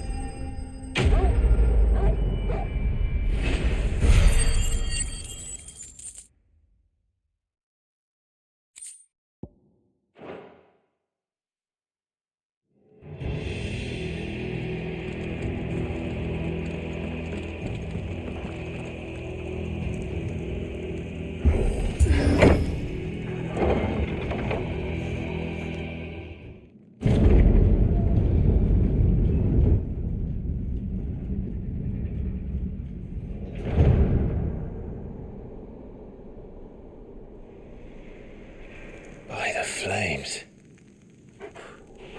Come on, Torgal.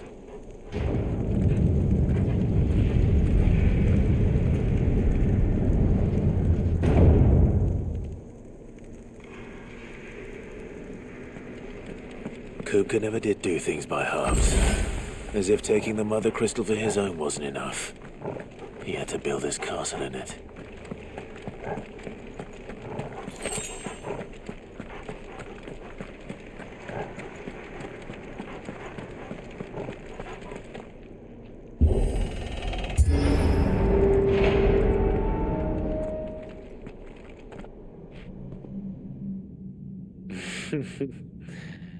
Let the trial begin.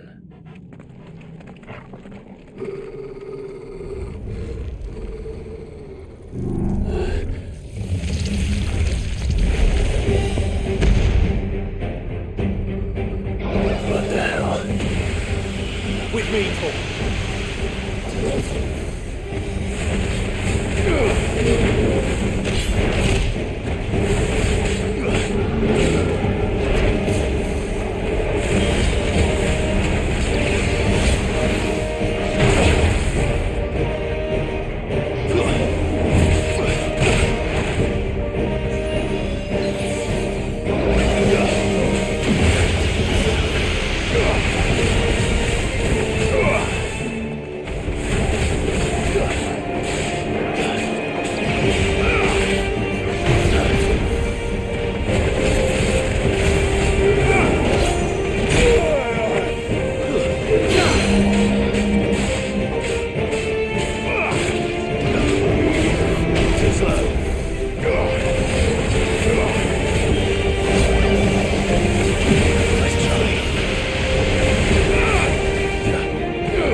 seems were expected.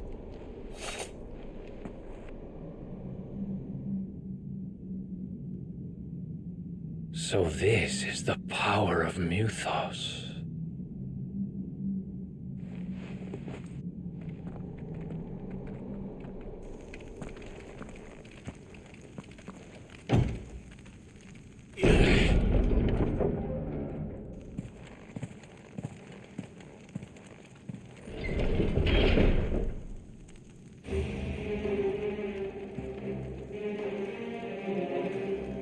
Did the orcs do this too?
What the hell is going on?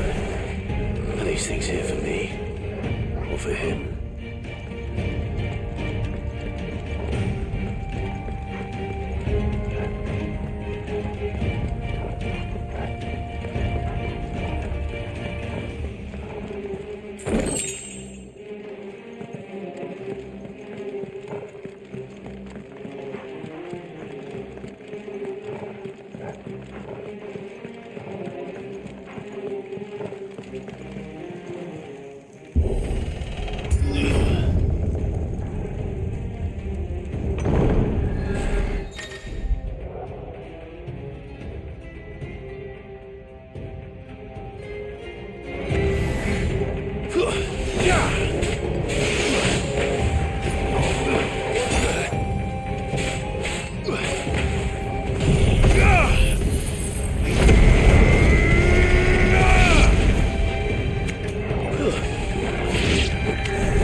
It's over!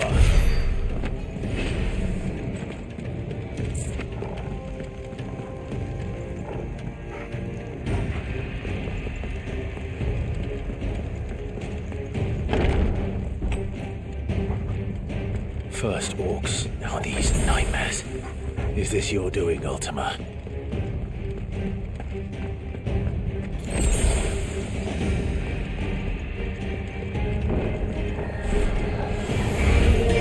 This won't be easy.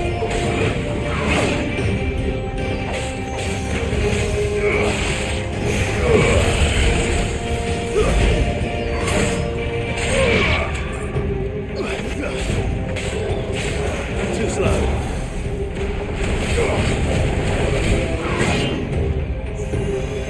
Dot. Nice try.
You've been busy, Kupka.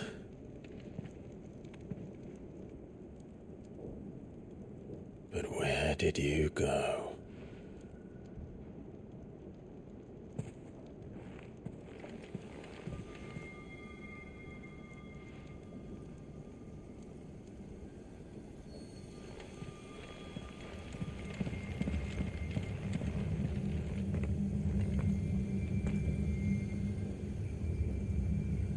The heart.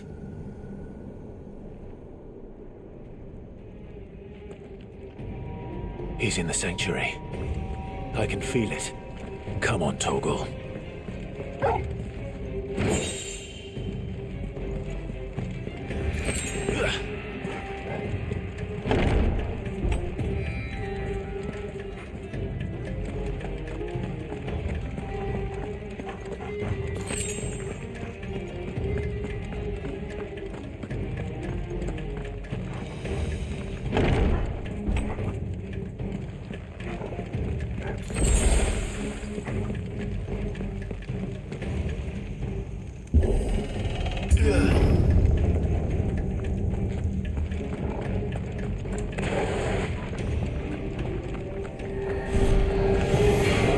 Just what I needed.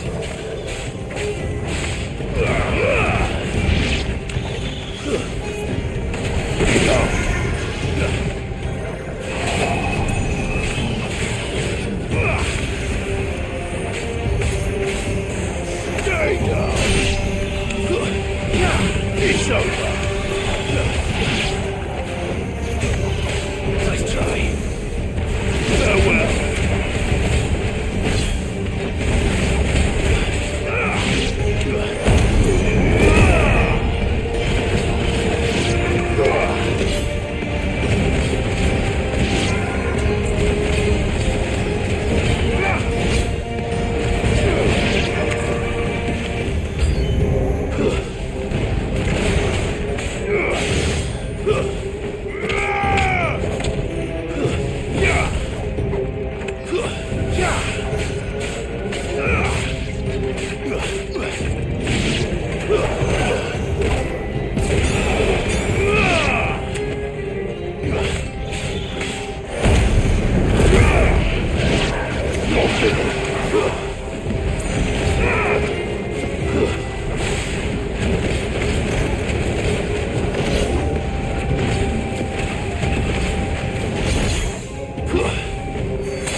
to them.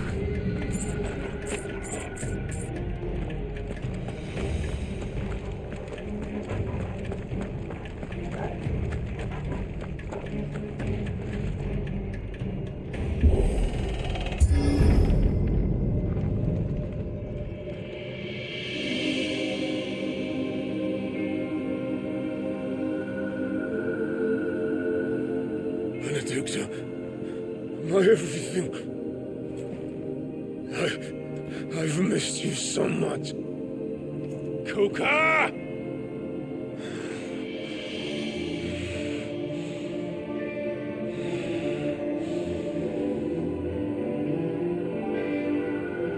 I swear to you, my love, we will never be parted again. What's wrong with him?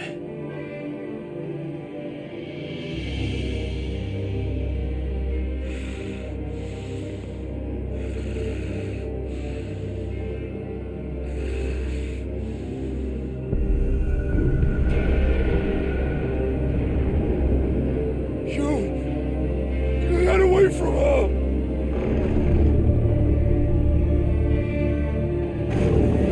Benedicta!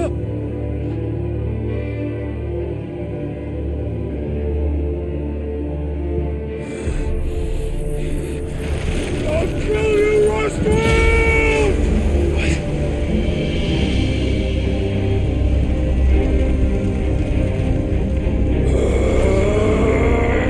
Oh shit, he's priming.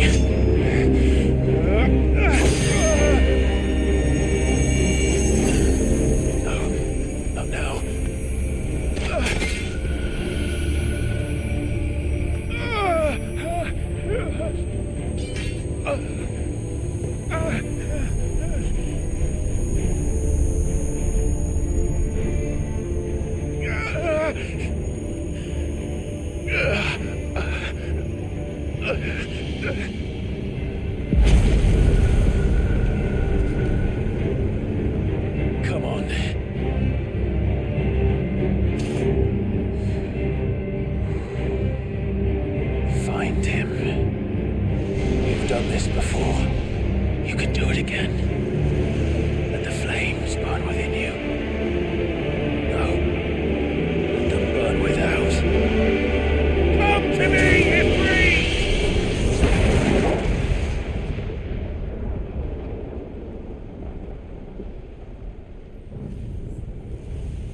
you could do it. And so could I!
Let's give this a try.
What do you want?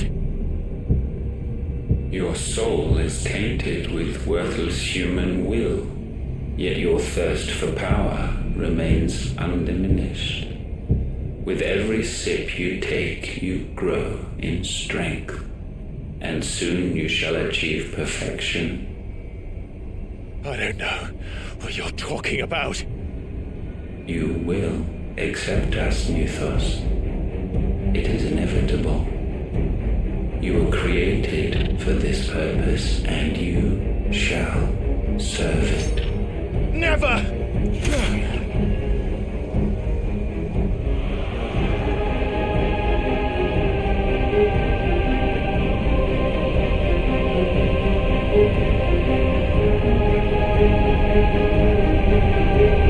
Fight it, Clive! Don't let him in! Consciousness. We see now.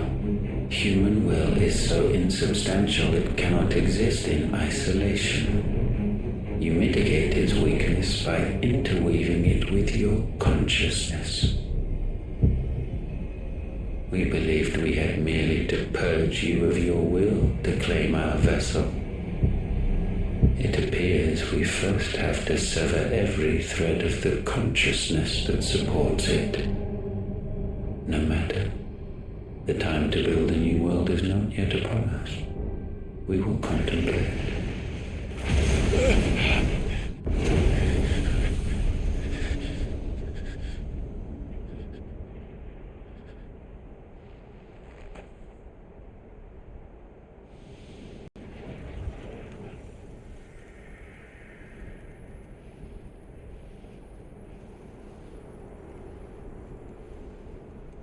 Thank you, Joshua.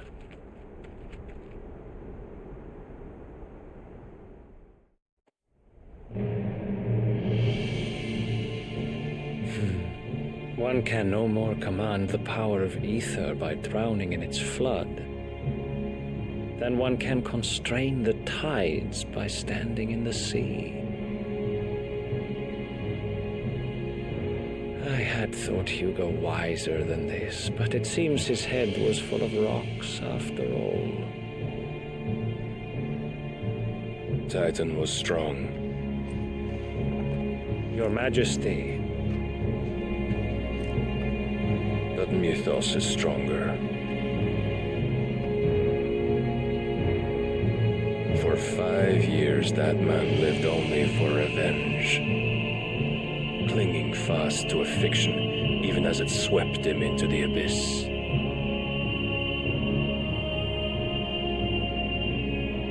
One cannot change one's nature through force of will alone. Only the Almighty can do that.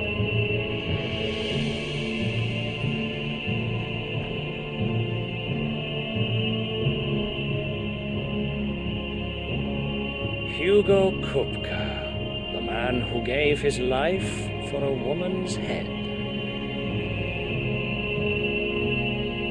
A fool like all the rest.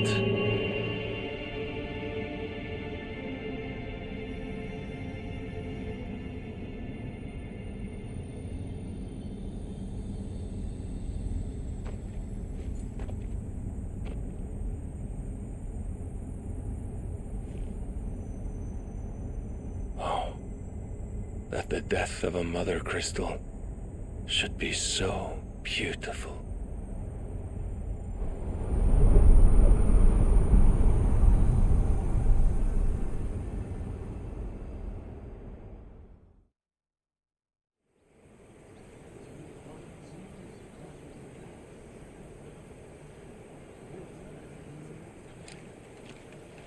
Some medicine, my lord?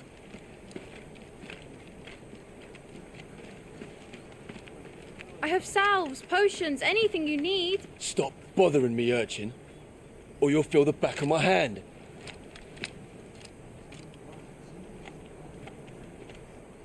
You must consider your health, my prince.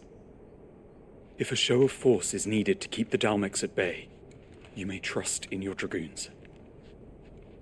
I beg you to call on Bahamut only as a last resort. His strength comes at too great a cost.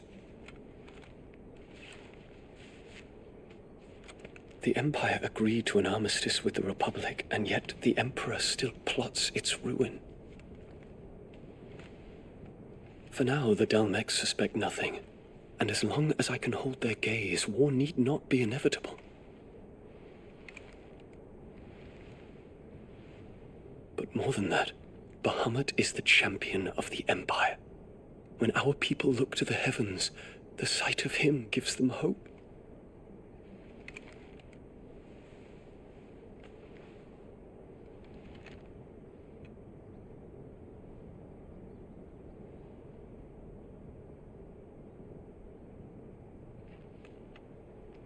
Forgive me, Terence. Would that you were my master.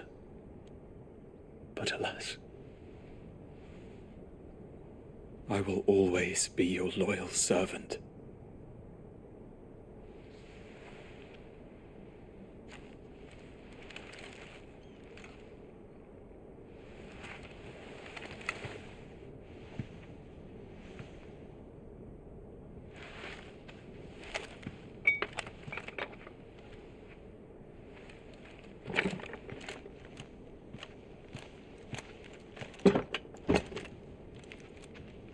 Should the Council's brazen maneuvering prompt the Republic to tear up their own treaty and launch a new assault, our soldiers would advance to meet them, cutting across the Central Isles, but not in time to prevent their forces from breaching the southern defenses and storming Twinside. And so the capital would become a battlefield.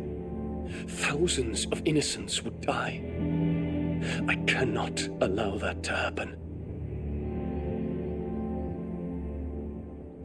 There is one small mercy, at least. You will not be forced to do battle with Titan.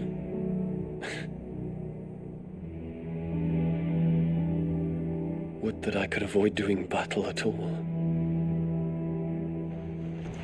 1,000 pardons, Your Highness. What is it?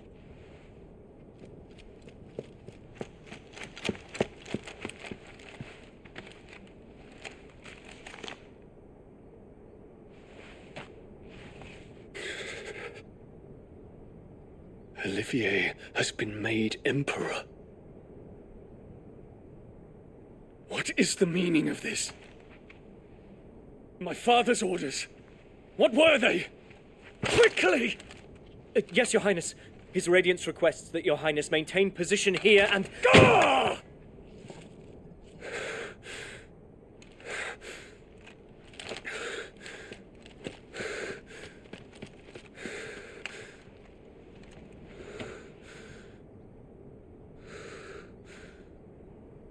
Terence. Yes, my prince. I must go to the palace. I'll ready your steed.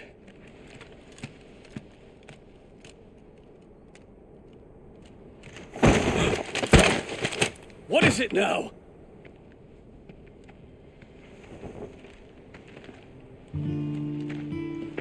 Forgive the intrusion, Your Highness. I know you. At ease. We stand in the presence of the Phoenix. You wouldn't want to get your fingers burned. I hope I'm not interrupting. Not at all. Though I admit, I did not expect such a distinguished guest. How many years has it been since the Remembrance ceremony? 20? I thought you long dead. Do I address a ghost? Many have told me that I look like one. But no. I'm alive. Just. Prince Dion of the House Lesage, I have a tale to tell you.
I'd better give Otto the good news. Walkways need patching up. Welcome home, Sid. Give me 50 good boards, 8 span each.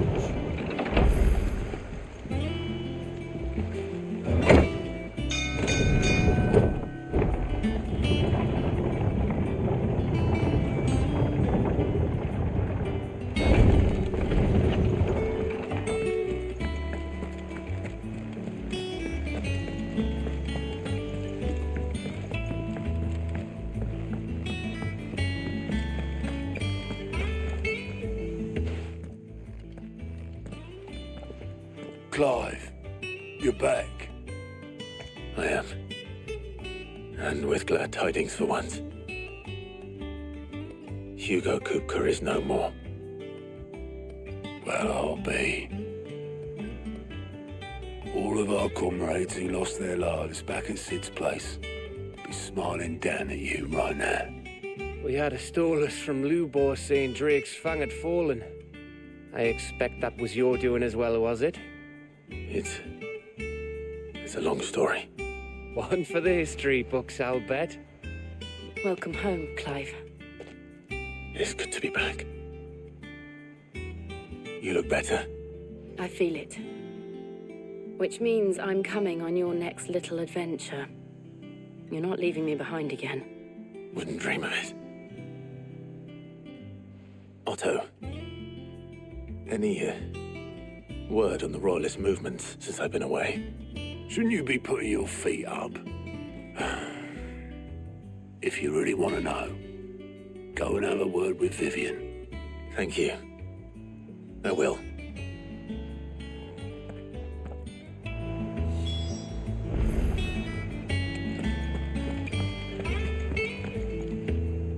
Ah, the conquering hero returns.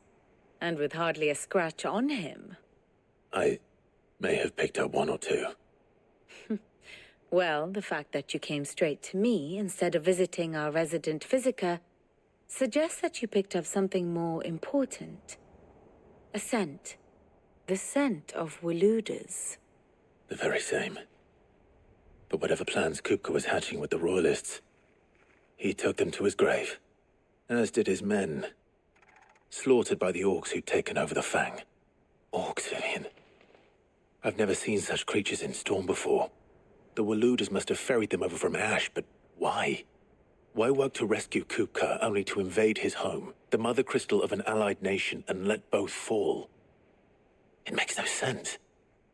Do you know the tale of the blind men and the Adamantus? One can often be led astray by focusing too closely on individual details. One must instead see the bigger picture. And what bigger picture is there than my map?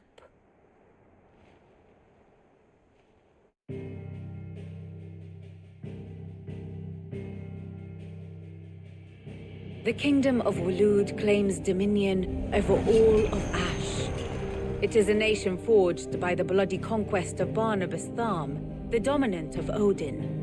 The Canvarian War of Independence in 849. The Battle of the Twin Realms in 865. The Battle of Belinus Tor in 873. Wheresoever his armies fought, Odin was found where the fighting was fiercest. But of late, the warrior king appears to have laid his sword to rest. Battle rages for control of the crystalline dominion. Yet Tharm sends not a single ship in support of his Dhalmekian allies. Meanwhile, the Blight ravages great swathes of Ash. Yet warlike Waloed shows not the faintest interest in laying claim to untouched lands. So why go to the trouble of sending an army of orcs into the heart of Drake's Fang, only to make no attempt to claim the Mother Crystal for Waloed? It can hardly be for lack of men. Tharm's armies rival any in the Twins. No. We have not seen the last of the Waluda standard. Odin will ride again. It is but a question of when. And on that day, who will be trampled underfoot?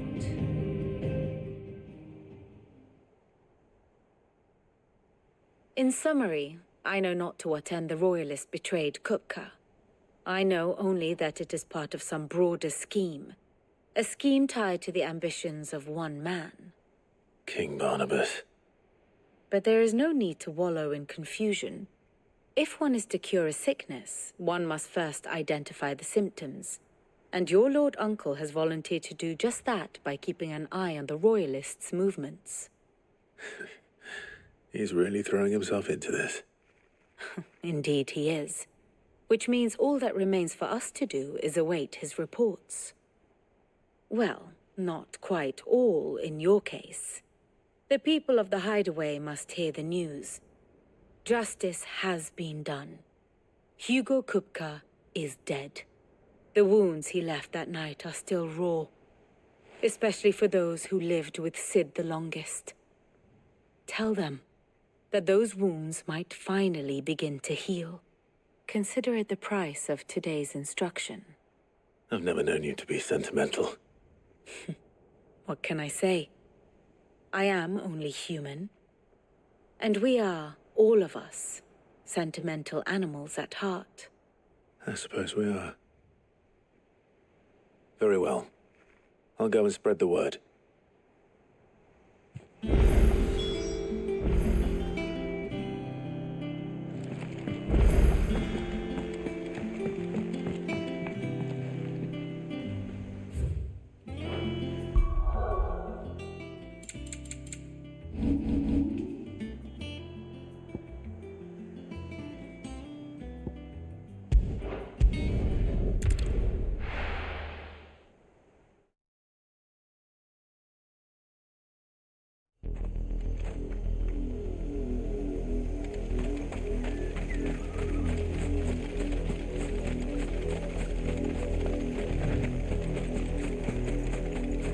The river was easy enough to find.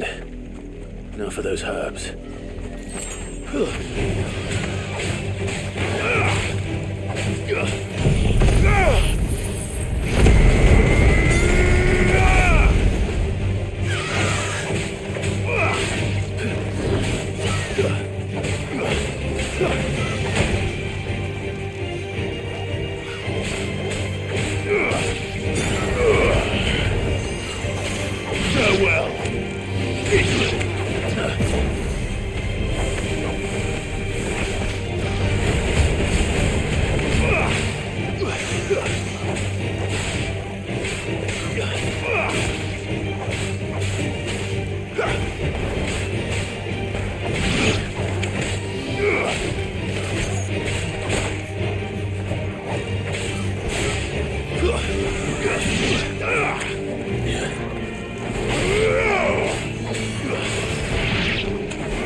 This is the only plant around here with blue flowers.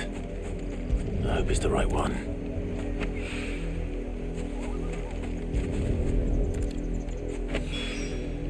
Should be enough to keep the infirmary stocked for a while. Over. This'll put Rodriguez's mind at ease.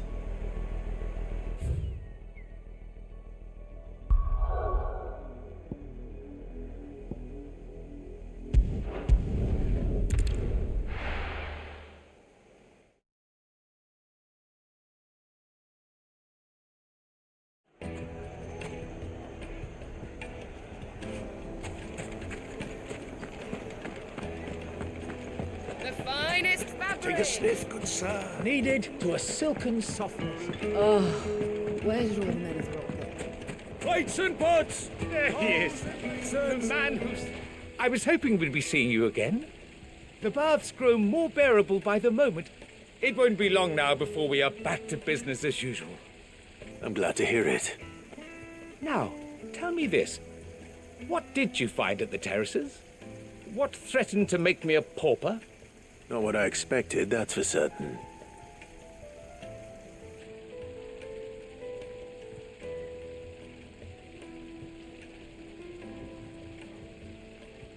You tell a fine story.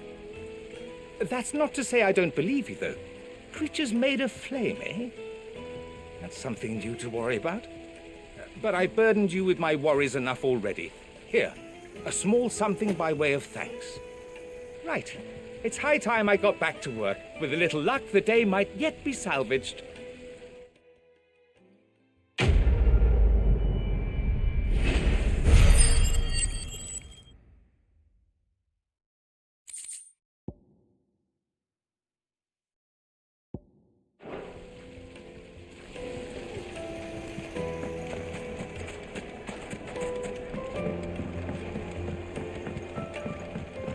Light, neat and dark. Fresh from the... Yes, my carpets have pride of place. I've never even forged a butter knife. Perhaps Forge Master Luber's having fun at my expense. I wouldn't put it past him. Neither would I. Oh, wait. Are you Clive?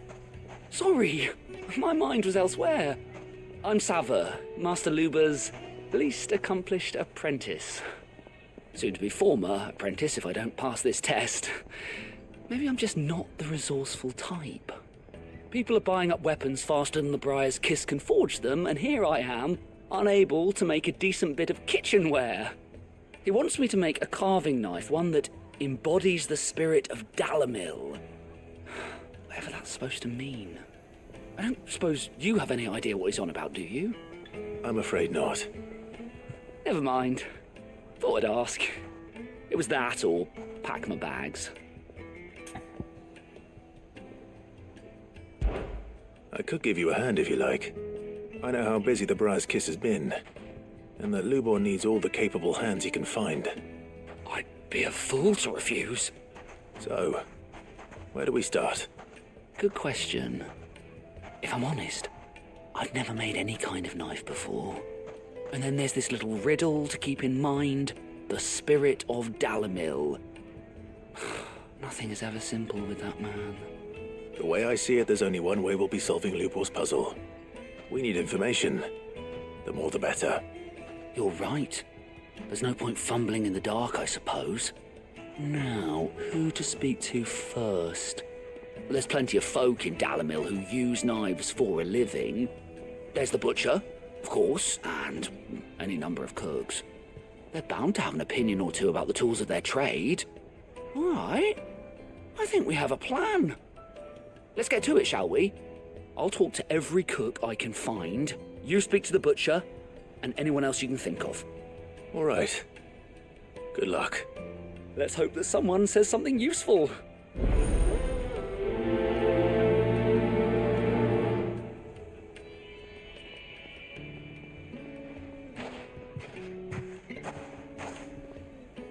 Trust Lubor to take a simple test and turn it into a riddle. I'd better get to it.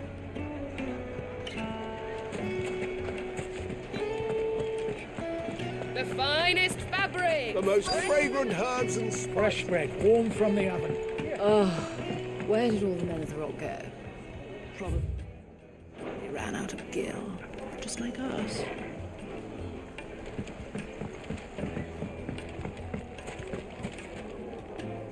Welcome, sir. What can I do you for? A question, if you don't mind. I need to know what makes a good carving knife. You a blacksmith or something? Something, I suppose. Fair enough. Knives, is it? First and foremost, it's got to hold an edge. Most knives will make it through fat, no problem, but sinew dulls cheap steel in no time. Give me a blade which can slice through anything that crosses my chopping block, and I'm a happy woman. So a knife that stays sharp. Makes sense.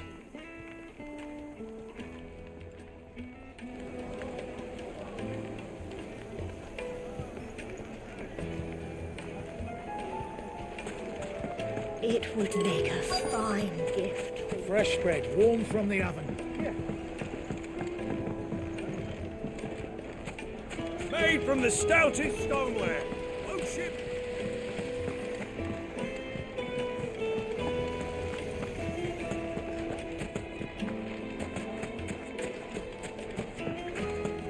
Did the constables test you properly? They gave you that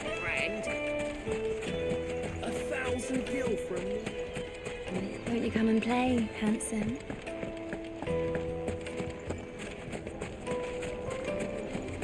Lights and pots!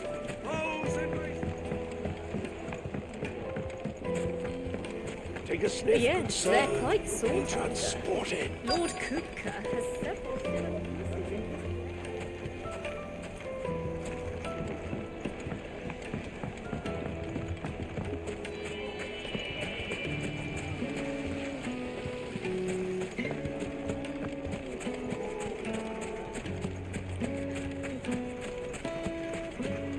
Mummy, I want to play with the crystal.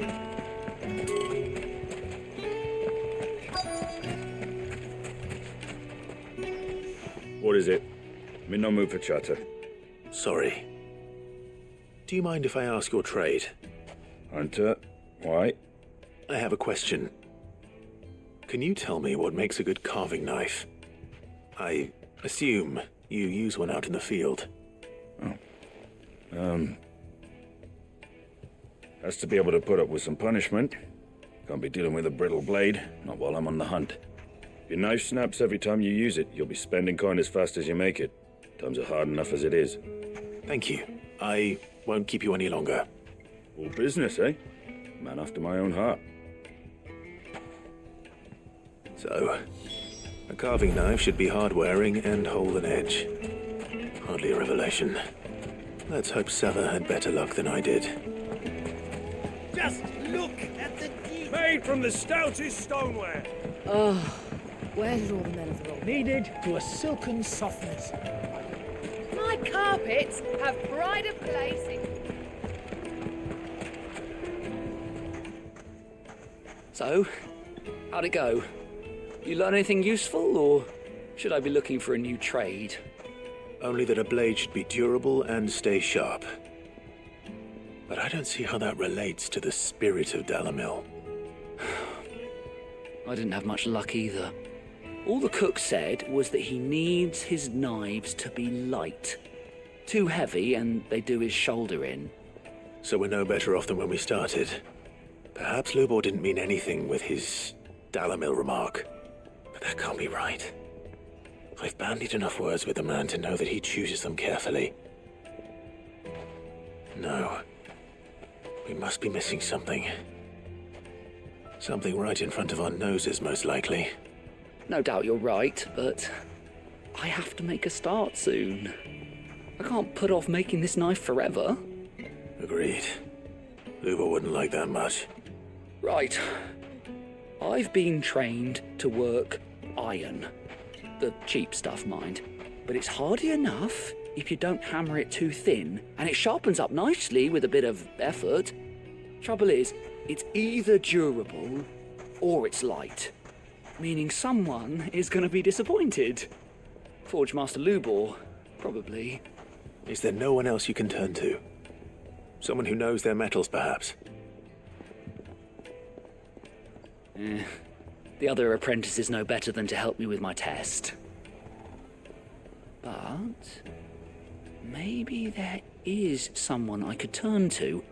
A merchant, a favourite of Forge Master Lubor's, who sells metals to tradesmen passing through the Valcroy.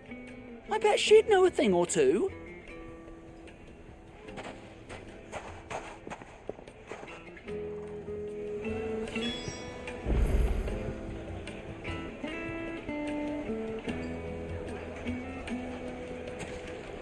Master Lubor says Drake's Fang has fallen.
Any luck?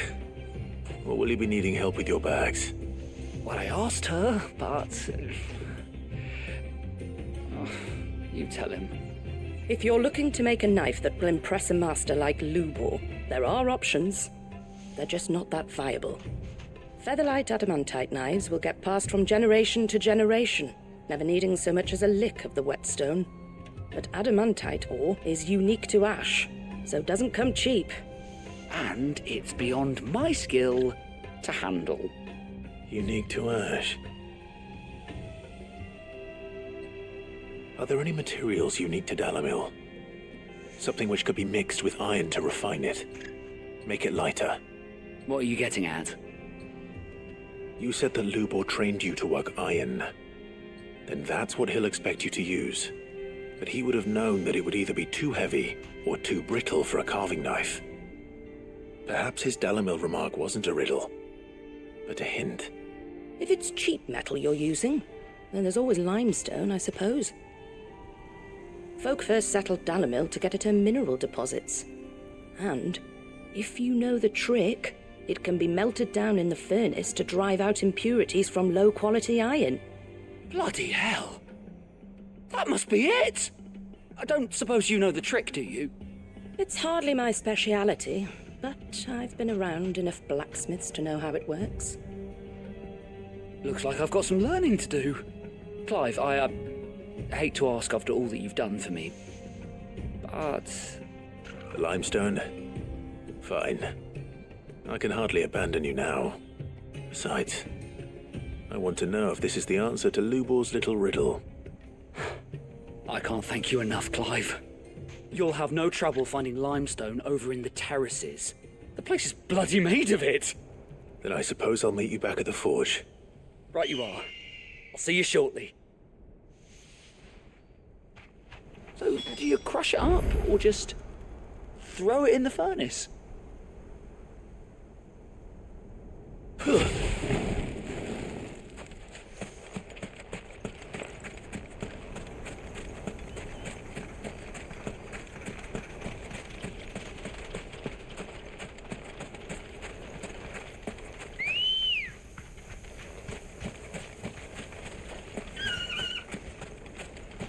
Good girl.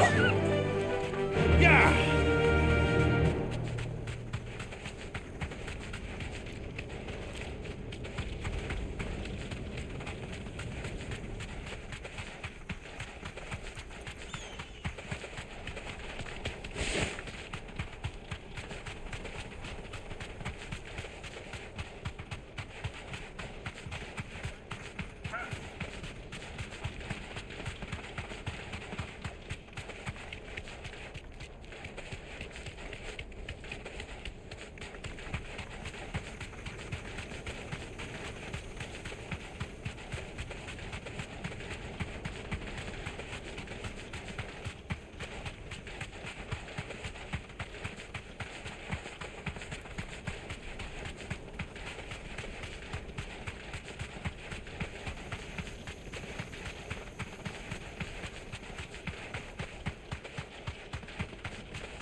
No need to ride from here.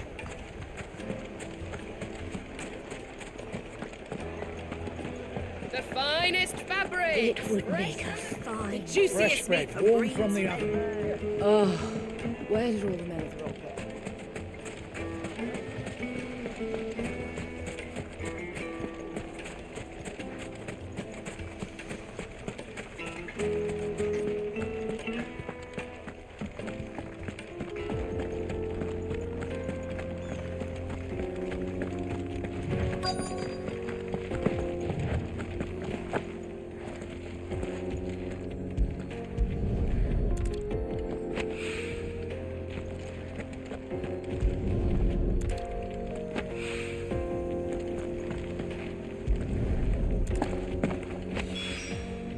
One rock looks a lot like another. But hopefully this is what Sava needs.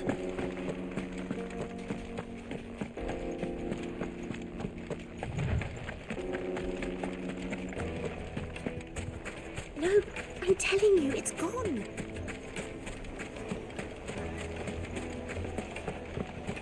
Silver platters, plates and pots, bowls and needed to a silken soft. The most fragrant herbs and spices. Master Lubo says Drake's fang has fallen. I wasn't sure how much you'd need, but I hope this is enough.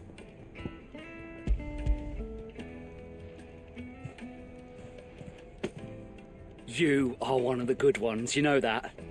You and that merchant both, she's got quite a gift for teaching, that one. Now, time to see if limestone is the secret weapon we were hoping for.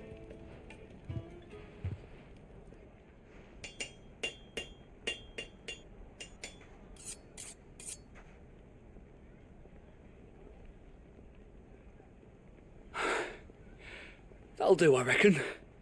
A knife forged from the very rocks of Dalimil. Her spirit, if you will. It's a fine-looking blade. I only hope Master Lubor agrees. That sounds like my cue. And just as well. I was getting tired of waiting. I'm sorry, Forge Master Lubor. Let's take a look then, shall we? First things first, Sava, do you think this is a carving knife worthy of the fine people of Dalimil? I'd like to think so. But what do you think? What do I think indeed? It's sharp-ish, but it won't last long with hard use. And it's heavy, heavier than it should be. You might not think it just to hold it for a moment, but sell that to a cook and you'll never hear the end of it. It looks like someone paid a visit to the terraces. The limestone was a step in the right direction, granted, but one that still leaves you short of the mark. And I was so certain I had it all worked out. I don't know who you found to teach you that little trick, but it certainly shows initiative. Next question. How much do you think I would charge if I'd made this? Well, if it took you even a fraction of the time it took me, I would say you could demand a heavy purse. And who would be able to pay that? The butcher? The hunter? The cooks over at the inn? Dalimil is home to humble traders, not wealthy lords and ladies. Rule number 1 in any business, Sava, know your customers. Yes, Forge Master. This is just about passable. But only just. I'd say you're worth keeping around a little longer. Starting tomorrow, you'll have an anvil of your own. I will. Thank you. I was wondering, what would you do if you were asked to forge a carving knife? I'd do what I always do. Ask who it's for. If it was for the butcher, I'd make sure it holds an edge. For the hunter, I'd make it as tough as Titan. For the cook, light as a feather. And for the nobleman, I'd make it cost an absolute fortune. There goes a master, all right. It looks like congratulations are in order. I couldn't have done it without you. So much for the Forge Master's riddle, though, eh? The spirit of Dalimil had nothing to do with limestone or anything much at all. Meaning, I had you run around for no good reason. You've passed your test. That's all that matters. You'll have a forge of your own in no time. And when I do, I'll craft you the finest carving knife you have ever seen.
Master Lubo says Drake's fangs for her.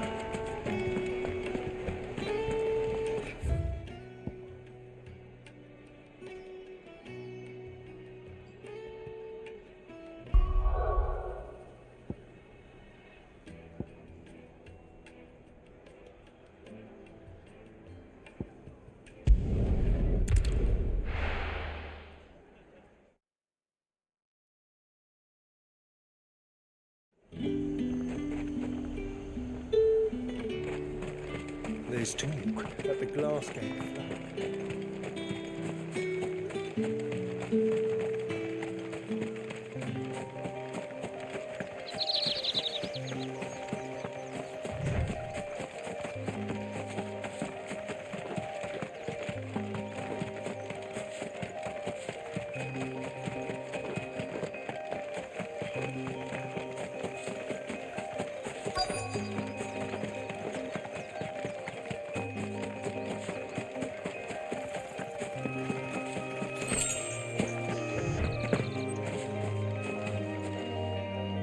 Cole, I'm glad you're in one piece. Just about. Sid, if you don't mind me asking, what are you doing here? Doris sent me to find you. She hasn't heard anything since the attack. She's been worried about you. I sent a runner to the Dame in Northreach. The hideaway should have learned of our survival yesterday. Well, I'm here now. And it looks like you freed the bearers. Only some. The rest locked themselves in the slaver's carriage rather than fleeing when they had the chance. I want to help them, Sid. But we're barely in any state to protect those few we did save. You made the right decision. Now where's the carriage? The goblins may still be out there. You have duties to attend to here. See to the injured. I'll handle the rest. All right. Just follow the path to the south. You'll come across the carriage soon enough. And please, hurry. If the beastmen get to those bearers, the poor souls will be eaten alive. I won't let that happen. Thank you. And Sid, it's good to see you. Don't thank me just yet.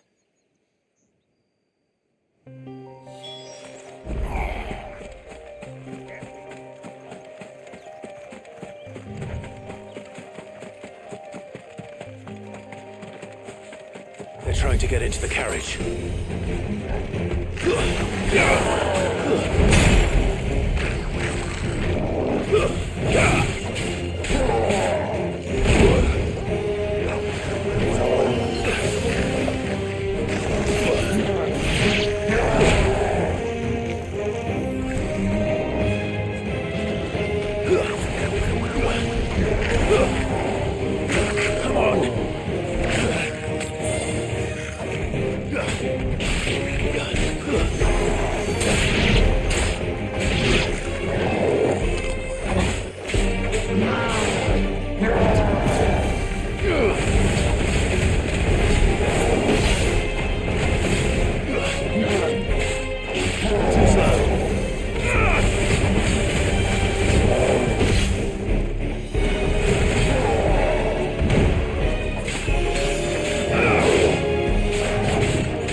Who are you?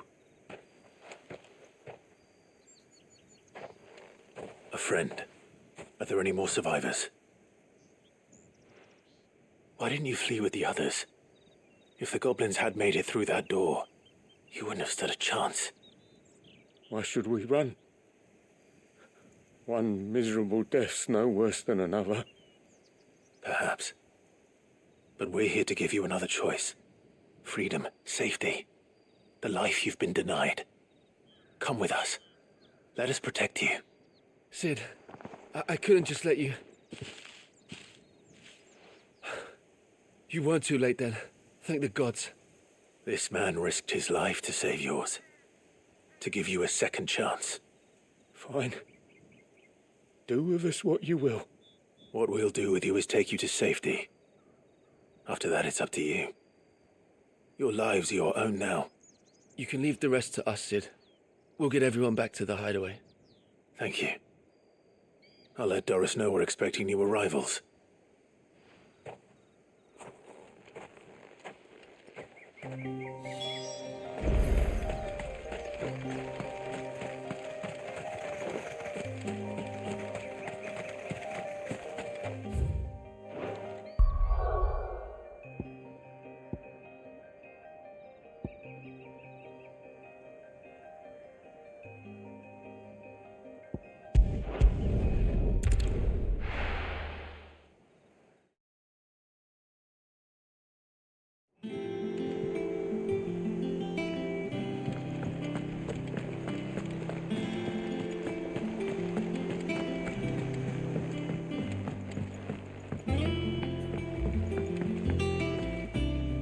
Sid, welcome back.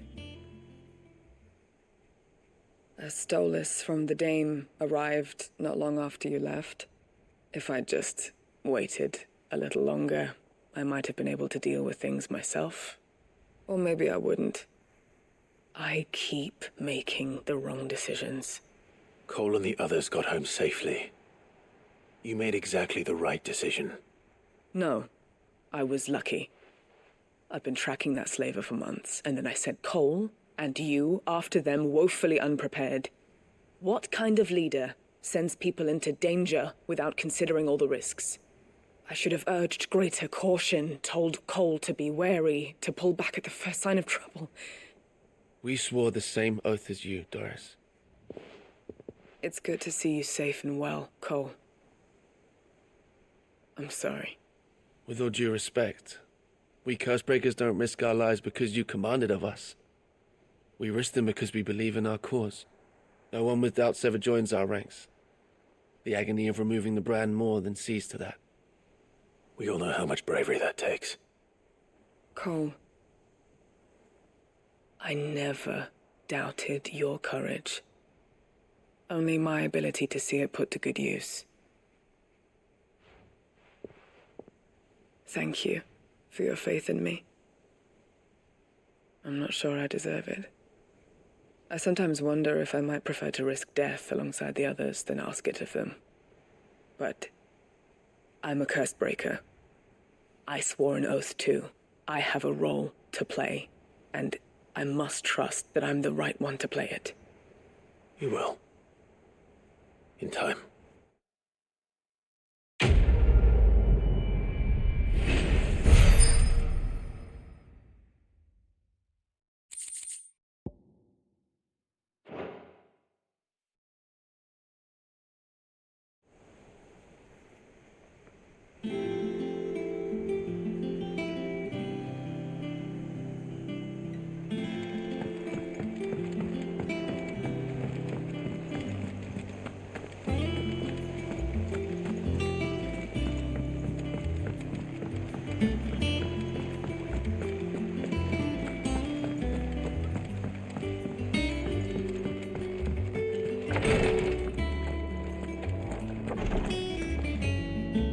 I hope you didn't have too much trouble finding the ammonia.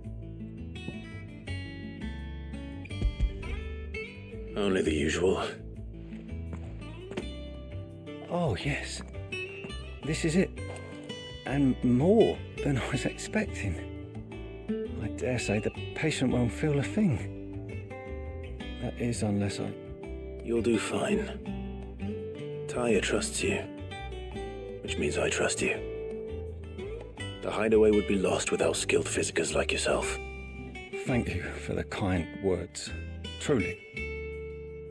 But... I'm sorry. I'm still terrified. The brand is more than just ink on flesh. It's a death sentence. Milk of the wyvern tail lurking just below the surface of the skin. One ill-conceived incision, a single slip, and the poison fouls the patient's blood. Failure means death, and even success means tremendous pain. Days of agony as the wound heals. I became a physiker to help people, not to kill them. I don't want to kill anyone. Cursebreakers lead hard lives, and the operation is only the beginning. They toil in the shadows, risking life and limb, knowing their efforts will win them neither glory nor acclaim. And yet we never won for volunteers. Why do you think that is? Conviction? They're willing to die? They're willing to fight. To give their lives to create a world where people like us can be more than mere possessions. I know your work isn't easy, but neither is going under the knife. Be a shoulder for your patients to lean on. Stay strong for them. You sound like Tyre. Do you know what she once told me? It's natural for a patient to feel like they're suffering in solitude. And it's a physiker's duty to see that they don't. Thank you for helping me remember that. I won't falter. Not again.